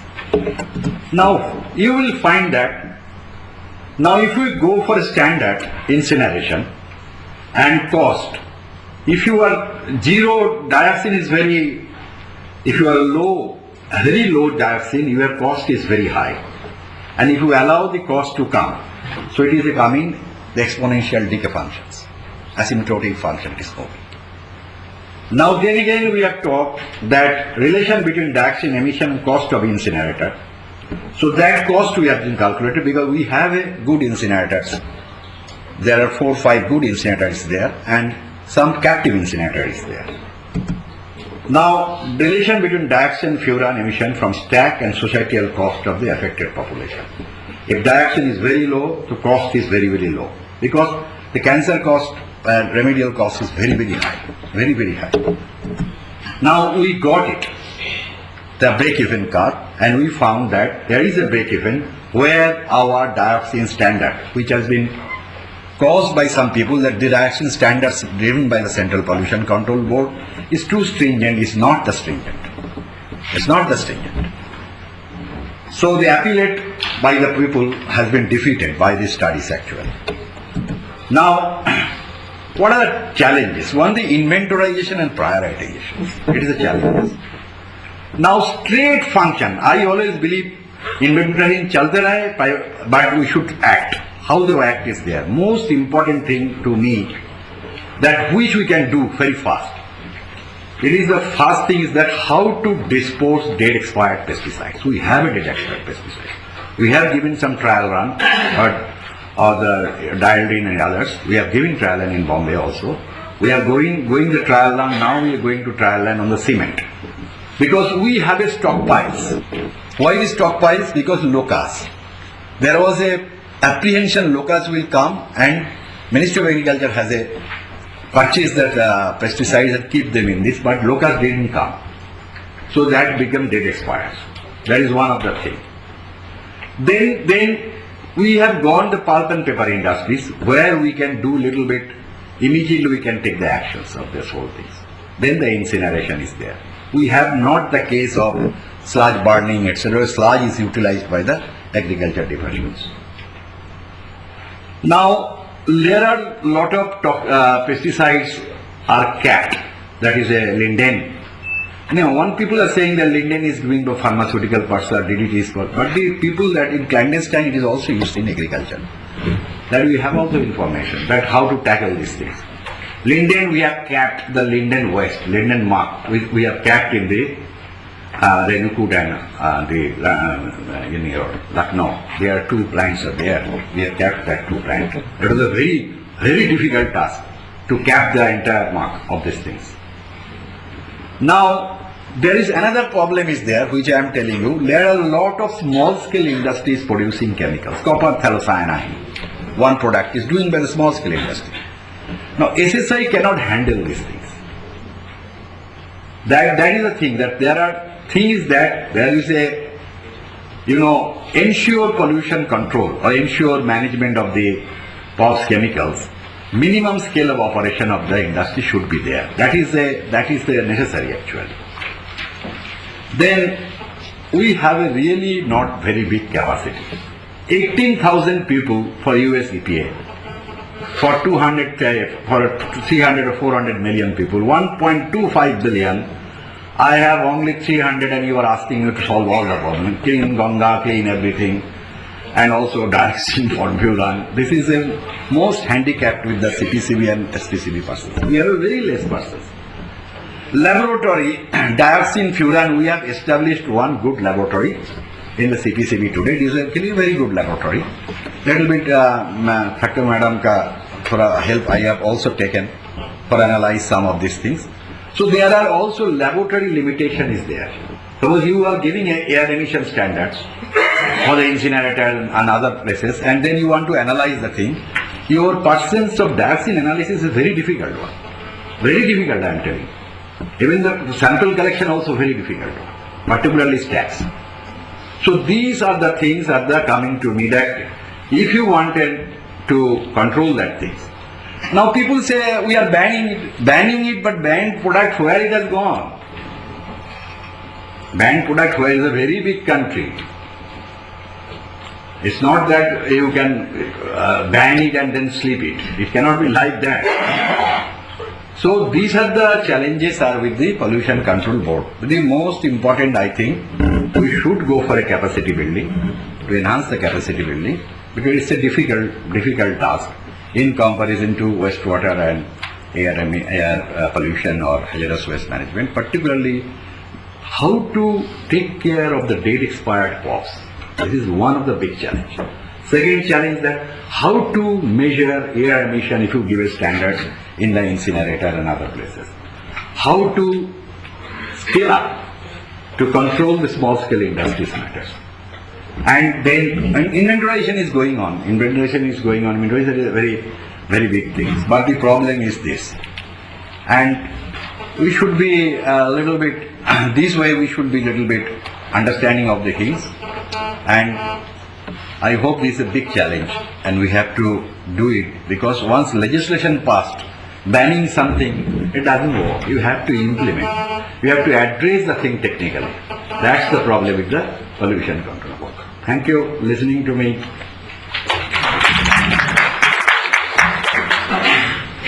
We can have some questions. Ravi, यही यार तुमको कोई tension नहीं देंगे भाई, तो हर रोज मेरे question कर रहा आरटीआई फटीआई कर I'm just curious, you have now put all these, you put this dioxin limits on hazardous waste incinerators, and medical waste and municipal waste also, I guess, in the new license is just being done for the Okla plant. You must have put some limit. How should the state pollution board, how do we know these limits are being complied? What I am doing, I am telling you, we have assisting the board, state we are telling you, because we are putting our men there, analyze the things, and we take 3-4 other private companies there, one the SGS and others, also we are asking to measure it. And nearly also we are asking to attest it. So SPCB totally we are assisting it, because one laboratory is there, only one laboratory is there. That was the problem with the CPCB, SPCB. This is the way we are doing. And if we find, then we are asking that things. This is the problem of the analysis. What's the future plan? Future plan that we should have 2-3 laboratories. I am interested to build 2 places, at least Gujarat and Maharashtra should come forward. That was the thing actually, because they have the means, actual person we have so far. So what's the cost of one laboratory?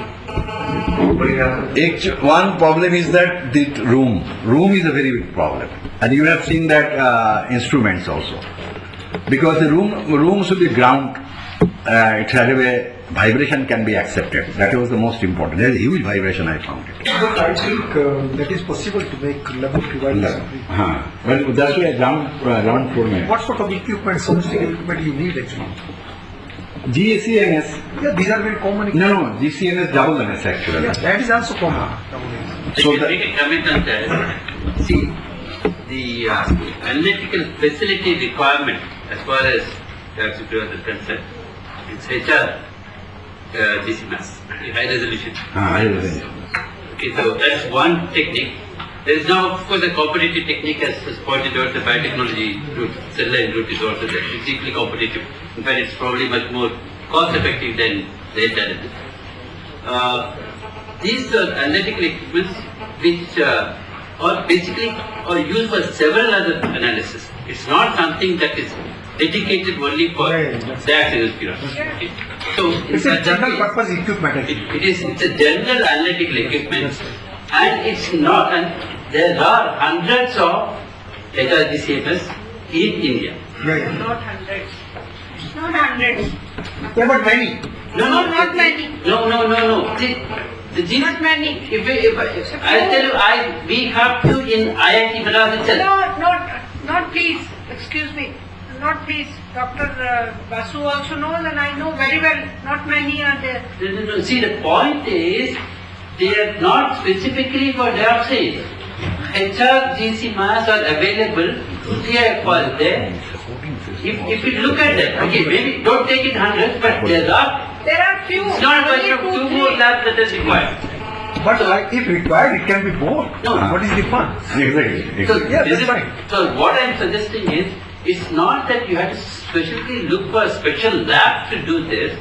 You can use the existing facilities that are available at almost every place, which can be upgraded to the tailor-made to give them the capability to do that analysis. That's right. That's all I'm saying. Any other question? I have one thing to say that because why SPCB, CPCB and other organization is required, the reason is that whenever it is a legislative matter, everybody go away. That also I had a bad experience. Yeah. Next is sir. Yes, you, please. My name is Satish and I'm from Toxic Link. You focused a lot as one of your challenge being stockpile management. And I don't understand as to why this is such a big challenge. Country seems to be experimenting with various kinds of technologies and they are not sure of which technology is required for what kind of stockpile. Now this technology, to my understanding, is available across the globe. Now either we export the material from here or we import the technology. But what is so difficult about it, I just need to understand this one. One thing is that... Just a minute, Mr. Basu. I see a country like Nepal, which had a problem of stockpile, and they asked somebody to take the stockpile and dispose it off in a manner that is supposed to be disposed of. So I'm just taking an example, I'm giving an example, like the Nepali gentleman is here, and they had a stockpile of, it has gone already from your country. So I don't know, why should that become a bottleneck in management of any kind of stockpiles? Thank you. First of all is that we have a hazardous waste management handling rules.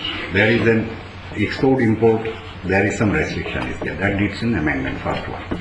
Number two is there, if we have some incinerator, but the problem is that local people also give a lot of objections. Whenever we are doing this job, there was a question of this thing and nobody wants to take risk over this thing. That was the second thing. So we have decided that let us try within our country, it is possible to do, we have to amendment it. So one of the problem is that the local people are objected. In Bombay we have tried to done it. It is not possible. Then we have to come to, because most of the things are lying in Rajasthan. And to tackle these things to Mumbai and from there, and then Mumbai people are not agreeing, Gujarat people are not agreeing. So this is the kind of a people overload is there. But don't you think in the process, these things are coming in the environment? Slowly. No, sir, I am telling you, that is happened in the Bhopal case also. Based way, because there are offer from the Germany also, that also government is examining. That if we take up the whole things to Germany and then incinerate it along with the things. So there are regulations and high court orders are there in between kind, that this is the thing you have to do, this thing. So all these things has to be a kind of little bit complex issue has come.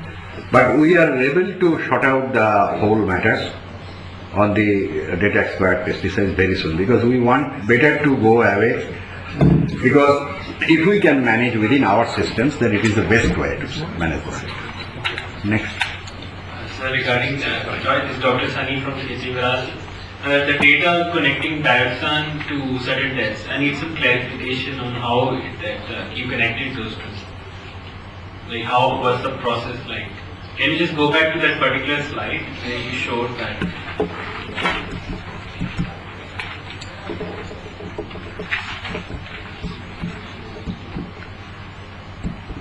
Where is it going? Piyush? Acha.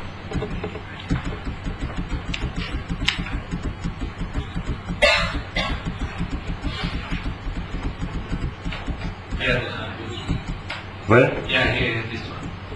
Calculations. You want these calculations? No, the next one you were connecting the graph. Graph? Average depth of dioxin. Yes, this is Uh-huh. reduction in lifespan. And lifespan, minutes person per year. So that has been done your expectancy life, that 65 years, 75 years, some assumption is there. And you divide the whole things and coming like that, these are the population and then coming, this might transferred to hour to minutes and then come. Okay, and then It's not a very complicated calculation, it's very simple. But some assumption is there. some assumptions are there. That assumption is there. If I want to give this book, it is taking for 1.5 hours. I just give it, that information is available. Is this whole thing available on the Website is available. This all data is All data is available. Thank you. Excuse me, I think we are running late, and this, you can have questions, but during lunchtime. Okay, so now we move on in fact, and now the next speaker is Dr. Robert Donkers. I think he has already been introduced by Dr. Ravi Agrawal. So without introducing him, I invite him for a talk, and he is going to talk on a case of European Union regulation.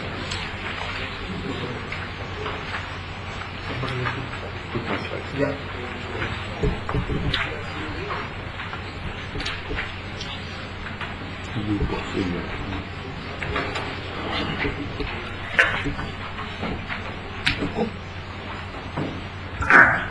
Thank you very much. Yes, we are indeed running late. As a matter of fact, we should have lunch by now, so if you hear some rumbling, it's not the PA system, it's my stomach. I'm not going to bother you with all kinds of legislative details on how we are dealing with implementation of Stockholm in the European Union, given the hour, but I want to give you some of the background. Now, we have heard already enough about the dirty dozen and the nasty nine, and I don't know how we can qualify Anderson Van, we will know after lunch. But I think what is not being mentioned so far is, and I think that's not an unimportant detail, is how these substances are on the Stockholm lists, the respective lists. And I got the feeling that maybe I'm wrong in discussions and also in the presentations, that they are just going from nothing to being banned. But that's not the case. I mean, there is first of all a party to the convention, and in combination with another party, they have to put forward a risk assessment. And that has to be scientific information. It's not just because somebody likes or doesn't like a certain substance that the Conference of Party is putting it on the list. And then there are also different graduations, if you like. And there's also economic assessment whether alternatives are available. I mean, this morning we were talking already about public awareness and other awareness, but I mean, there is no point in making people aware if there's no alternative.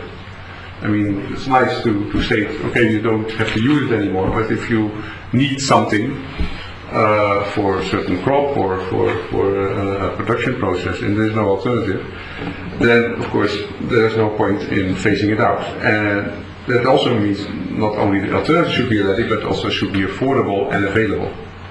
So these are all part of the mix, if you like, before the Conference of Parties or the party members in the meeting decide whether to include a chemical or not. And then, as you know, also some exemptions are possible.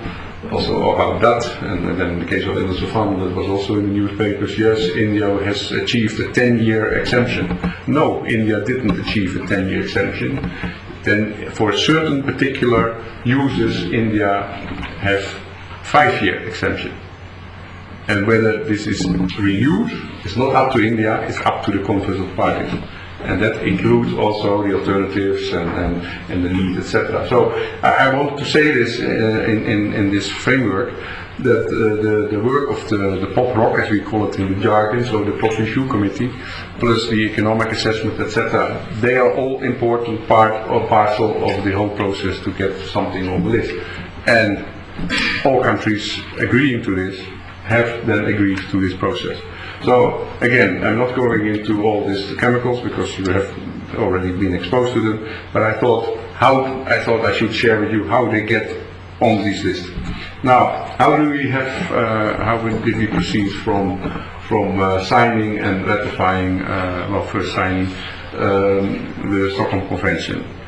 In the EU we have overarching legislation possibilities. We have directives which are not voluntary, they are law, but they set then the objectives and some of the ways how to reach those objectives. But then our member states, 27 at the moment, and next year 28, when Croatia will also be a full member, they have then to implement it in national law. We didn't do that for the Stockholm Convention. We issued a regulation, which means that every full stop and comma of that law, once adopted, is immediately and automatically law in every detail in every of the member states. So there are no possibilities to any member state to do less or to do more, because we are talking here products, except then for the dioxins and the furans. We are talking here products for which we have an internal market system. So one member state cannot ask more than another or less than another. So this regulation of 2004 that enabled the EU first of all to ratify, but also to make sure that we implement in all our legislation throughout the European Union, plus also 3 other countries which are in the economic area, like Norway, Liechtenstein and Iceland, to implement the provision of the Stockholm Convention, even if one of the member states would not even be a party to the Stockholm Convention, because they have to obey the internal EU law on the same point. What we have been doing, and I think that's also something useful to mention, is that by our legislation we can also then go beyond what's in the Stockholm Convention. And this morning in the inaugural session I mentioned already, in my view, still a disconnect between some of the other international conventions, like the Basel Convention, in dealing with POPs waste, because in the Basel Convention the provisions there are not binding. They are guidelines, and they are not binding guidelines. So we in the European Union, anticipating also on actions which hopefully will be taken later in the framework of the Stockholm Convention, we have already introduced measures and standards on how to deal with POPs waste. The other thing I would like to mention is that at the early stages of the whole negotiations, and finally then in Stockholm in diplomatic conference in May 2001, we decided that we would be an opt-out party, which means that if the Conference of Parties the Conference of Parties in its wisdom decides to put a chemical on the list, we can only not be a party if we state so. Contrary to, for instance, the United States, which by the way unfortunately is still not a party, they have opt-in. So if a new chemical is added, then some other parties can say, well, if we don't take an official decision that we want to be party to this extension of the Stockholm Convention, we're not in. So, but we have decided we have to give the good example. We are not opting out on all the decisions which have been taken so far, including Anderson Fund, which hopefully we will have the legislation in place by summer of this year. Now, again, I'm not going into details because that would take too much time, and we don't have that. But I think it's very important that for a lot of these measures, and especially the additional measures, we are not going to wait for, let's say, the last word of science to be there. In a lot of cases, on the basis of our risk assessments, even if they're not fully completed, on a lot of chemicals and potential POPs chemicals, we will apply precautionary principle. That doesn't mean that we just ban overnight, but we have then a temporary ban, which has happened on a certain number of substances, and every couple of months, every 6 months, we take stock.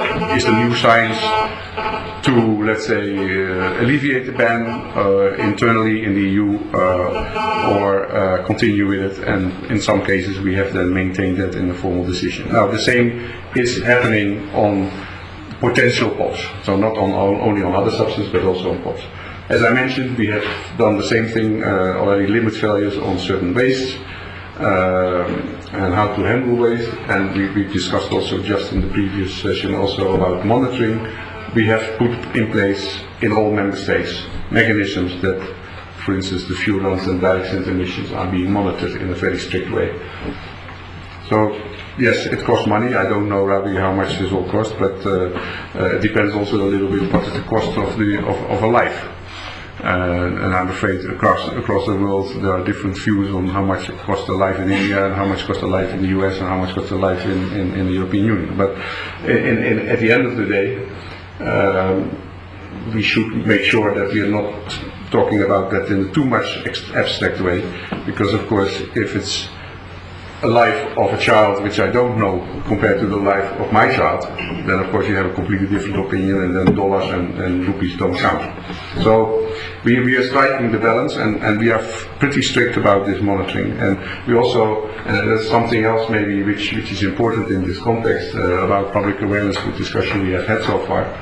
Of course I'm not here to advise NGOs, but I think you should have a little bit more exposure in the public of certain events. I can remember in my own country, in the Netherlands, when in certain power plants the dioxin levels were too high, which meant that they were coming down on the pastry land and the cows were eating the grass, etc. And then as a consequence too much dioxin in the milk. This was a huge scandal. And I think as NGOs, but also as public authorities, that's another way of public awareness, that you really show that this is an important issue. And especially on dioxins, which can be very detrimental for your immune system and even could be creating cancer. So I think I think you can make a legitimate case for the cost of monitoring if you have some cases in the past showing what is the problem. Now, also as EU, but also all 27 member states, we are also making our national implementation plans. And as you can see on the slide, we are currently reviewing the one we have because of the new POPs. And we hope to have that in the course of this year. What is also important, I think, is to have a really solid type of reporting on what's happening on the ground, not only in the member states but also within the member states. Member states of the European Union, they have to report to the European Commission regularly, in this case on the application of our internal legislation every 3 years, including what has been reported under the national implementation plans. Every year they have to report, and we have to report to the European Parliament about potential placing on the market of POP substances or POP-like substances, so that you really get a finger on the pulse, are we or not creating new POPs? And I will come back to that at the end of my contribution. We also have to have a good inventory year by year, but we report then to the Parliament on a 3-year basis what is happening with the stockpiles. Are they being eliminated? Are they burned in facilities which are capable of burning them? Again, inventories of the unintentional POPs. This is all part and parcel, and we are quite strict on that. As European Commission, we also can take member states to court, and if they don't comply to the legislation, then we can even ask severe fines for non-compliance. And that has happened. And I can tell you, this is a nice incentive for member states to comply to the laws. And then, of course, indirectly to the convention. There are substances being discussed. As you know, I'm very happy as an old-timer in the POP convention, seeing that this is not a dead convention like we have seen so in other conventions, but is alive. One is alive. So the short-chain chlorinated paraffins and others are being discussed at the moment as potential candidates. And as I said, we should have then also other parties nominating new chemicals, not just the EU as we have been doing. We will be most willing to assist India or any other country, Nepal, Bhutan, Bangladesh, when they would have a problem with a certain chemical, and there's a suspicion of POP characteristics, to help with providing our technology knowledge to produce joint risk assessment. But at the same time, and capacity building was already mentioned, also by Dr. Basu, you have to strike a good balance. You can add another 20, and I'm sure we will find another 20, but also, as was mentioned this morning, you need to implement the legislation and the convention, and not just have a nice list and then just take note and take stock every year. Well, sorry, the list is nice, but we can't do anything about it. What I think is missing in the Stockholm Convention, and some discussions have been taking place on this, is there is not really a compliance mechanism compared to other conventions, where one party through the secretariat or through the COP can say to another party, hey folks, I know you're doing your best, but you're not really complying, and when are you going to comply? Because at the end of the day, of course it's very nice if some parties are complying, but if not all parties are complying, we are missing completely then of course the purpose of having this convention. Now, as I mentioned this morning, and I give you just a snapshot, we have new legislation, well it's already a few years old now, it's under implementation, which is called REACH, so Registration, Evaluation, Authorization of Chemical Substances.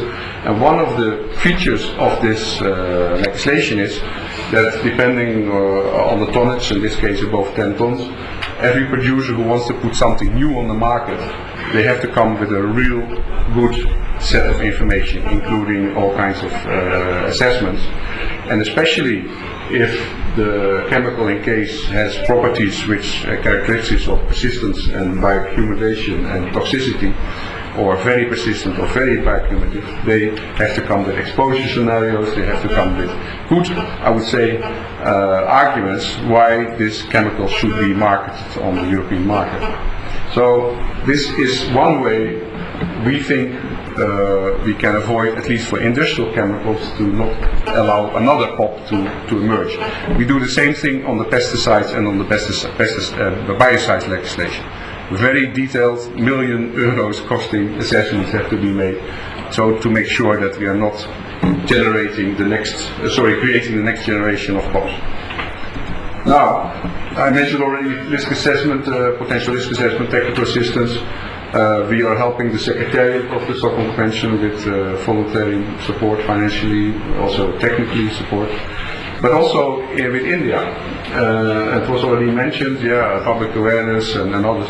We have been, over the last few years, organizing with experts in 6-7 cities, big cities in India, information sessions on the Stockholm Convention, on the Rotterdam Convention, on Basel, etc. So to bring, let's say, to the doorstep what these conventions are about and what people can do about it to implement and to at least know about it.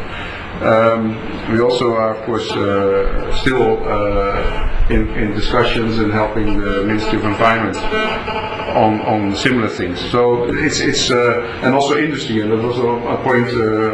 What can we do with stockpiles? One of the things we insist on our producers, the EU producers, if there are stockpiles in a country like India or other countries, provided the legislation indeed allows to take it back, they should take it back. It should come back then from India or Nepal. It's happened with Nepal, I know. Some stockpiles have been going to Germany back. So that industry also feels responsibility to take it back and destruct it in a responsible way. So there are many points how we can do it, and as you can see also the majority of our member states also contribute financially to the JEF to help also in countries to do something about the implementation of the Stockholm Convention. So again, this is not only on legislation, it is also a question of making common sense, helping each other, and making sure that we avoid the continuation of the use of these very nasty chemicals, and also to prevent that we create new ones. And in that sense, when I was posted in the US, I came across this expression of a tribe which at one point in time was living across the whole of the east coast of what's now United States and Canada, and they had one, I think, very, very good statement. In our everyday deliberation, we must consider the impact of our decisions on the next 7 generations. And I think that really applies to chemicals and certainly to POPs. Thank you very much.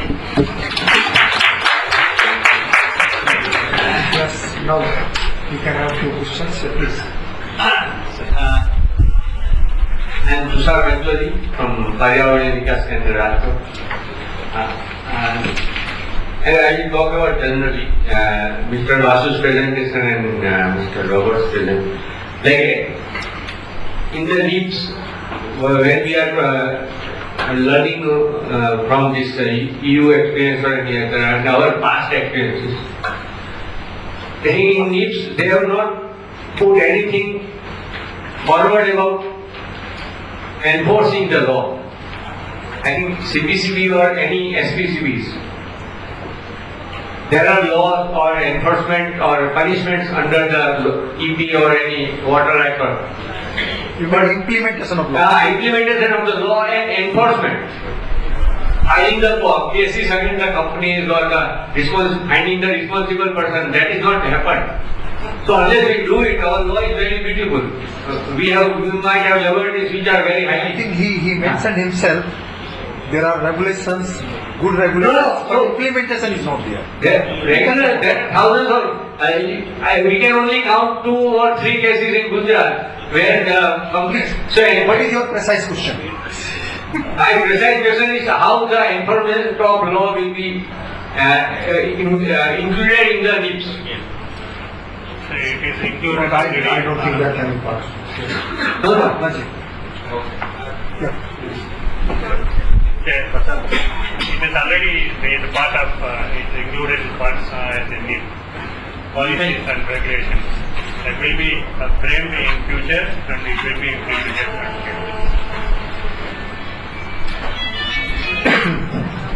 I am Nilesh Prashoti, Joint Director CPRI.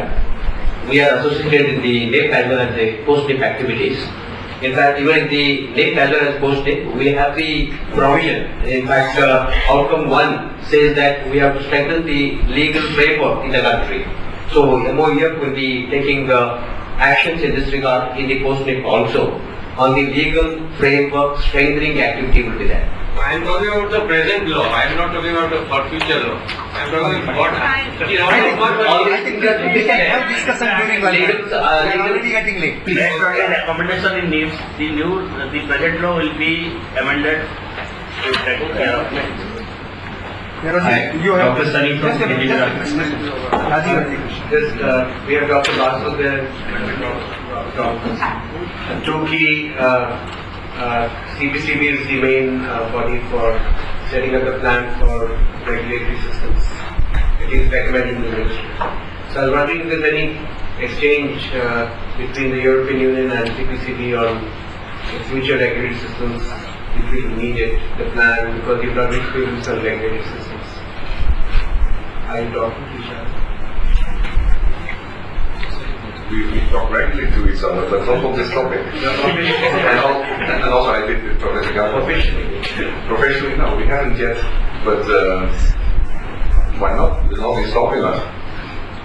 But of course, now I'm really playing the diplomat here, we don't interfere in another country's business unless we are invited. Dr. Sunny from KT Virasat, an NGO in Punjab. Regarding dioxin toolkits, can you make us available to NGOs in India as well? Because we would like to do testing as we have no testing kits. Yeah, no, they are there. We have put money in both internally in the EU, but there's also a Dyson toolkit being developed in the framework of the Stockholm Convention. I don't know the timing of when it is ready, because I have been there from the start, but I don't follow it on a daily basis what's happening now in the Stockholm Convention. But I know that there is a toolkit being developed, and maybe it's already almost ready, in the framework of Stockholm Convention. It should be available then to all parties, including India.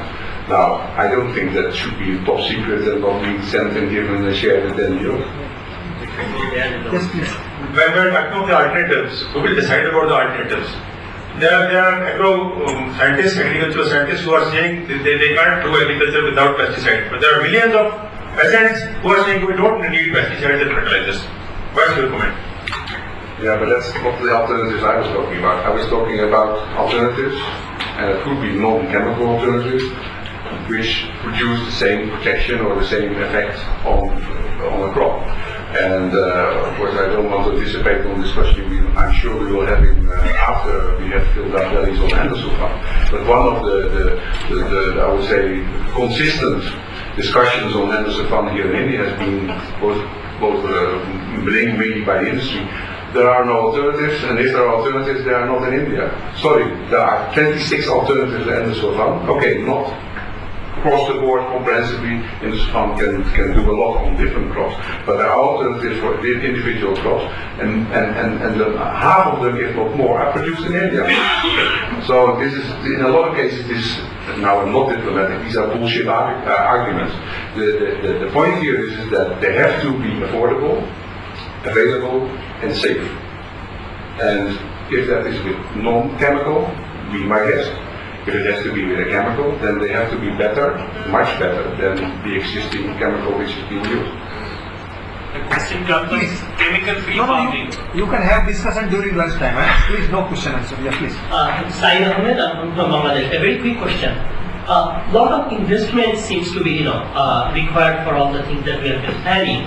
How far are we to bring the $1 million companies to corporate social responsibility to invest in some part of this that Dr. Bush has already mentioned, in both in campaign and in research? Dr. Basu, would like to address? Actually, now these particularly detex-fired pesticides, they are now come forward. So that we have talked with them also. So there's news that you have created this problem, but we have a national companies are there. Those who are also producing the compound, and they also they have been paying actually for dangerous waste under the dangerous waste management handling rules. And there are also industries where we have given the direction. I think as you told that learning has gone. A lot of direction has been given close the industries there. Particularly we are focusing on pulp and paper industry because they have absorbed a lot of chemicals problems. Incinerator also, we are also in the board and etc.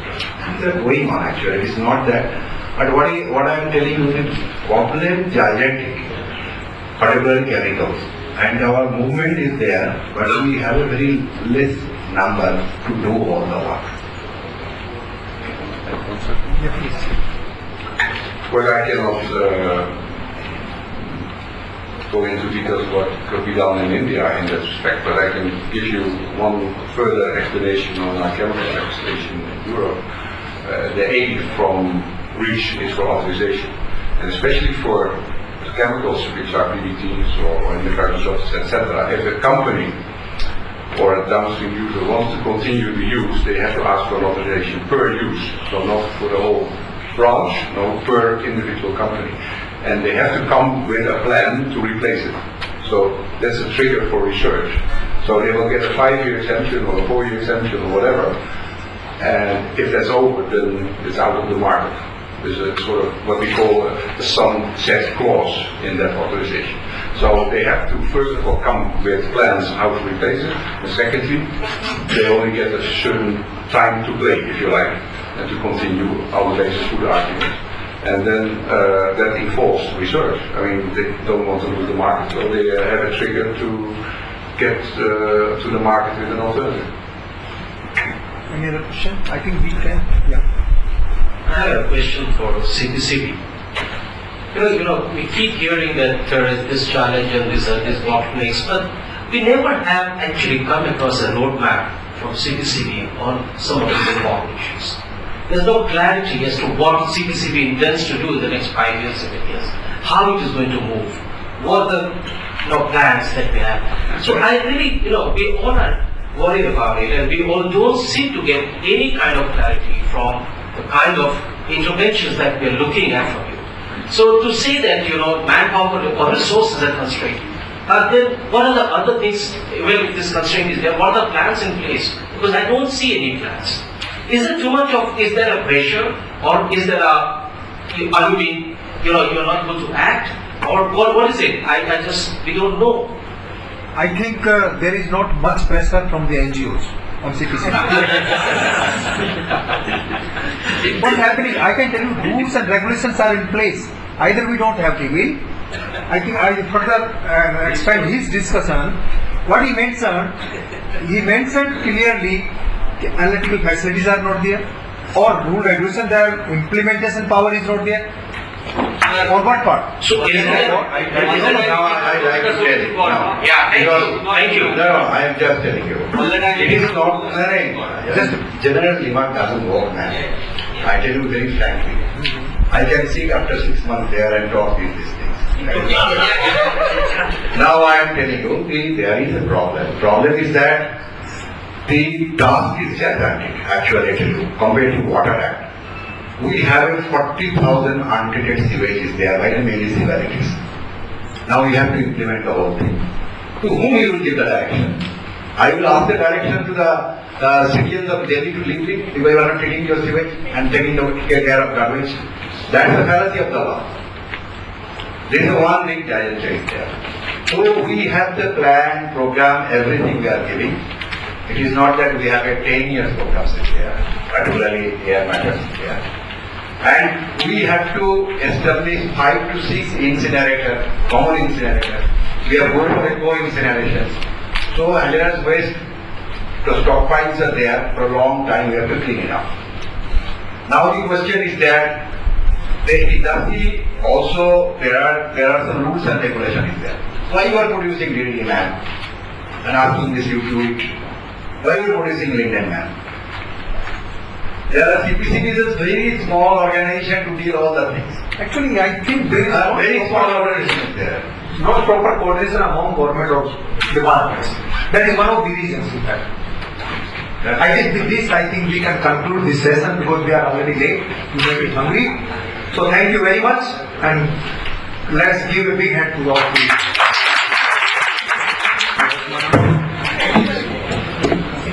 Just like to thank, would like to thank all the panelists and the speakers and the chair for the session.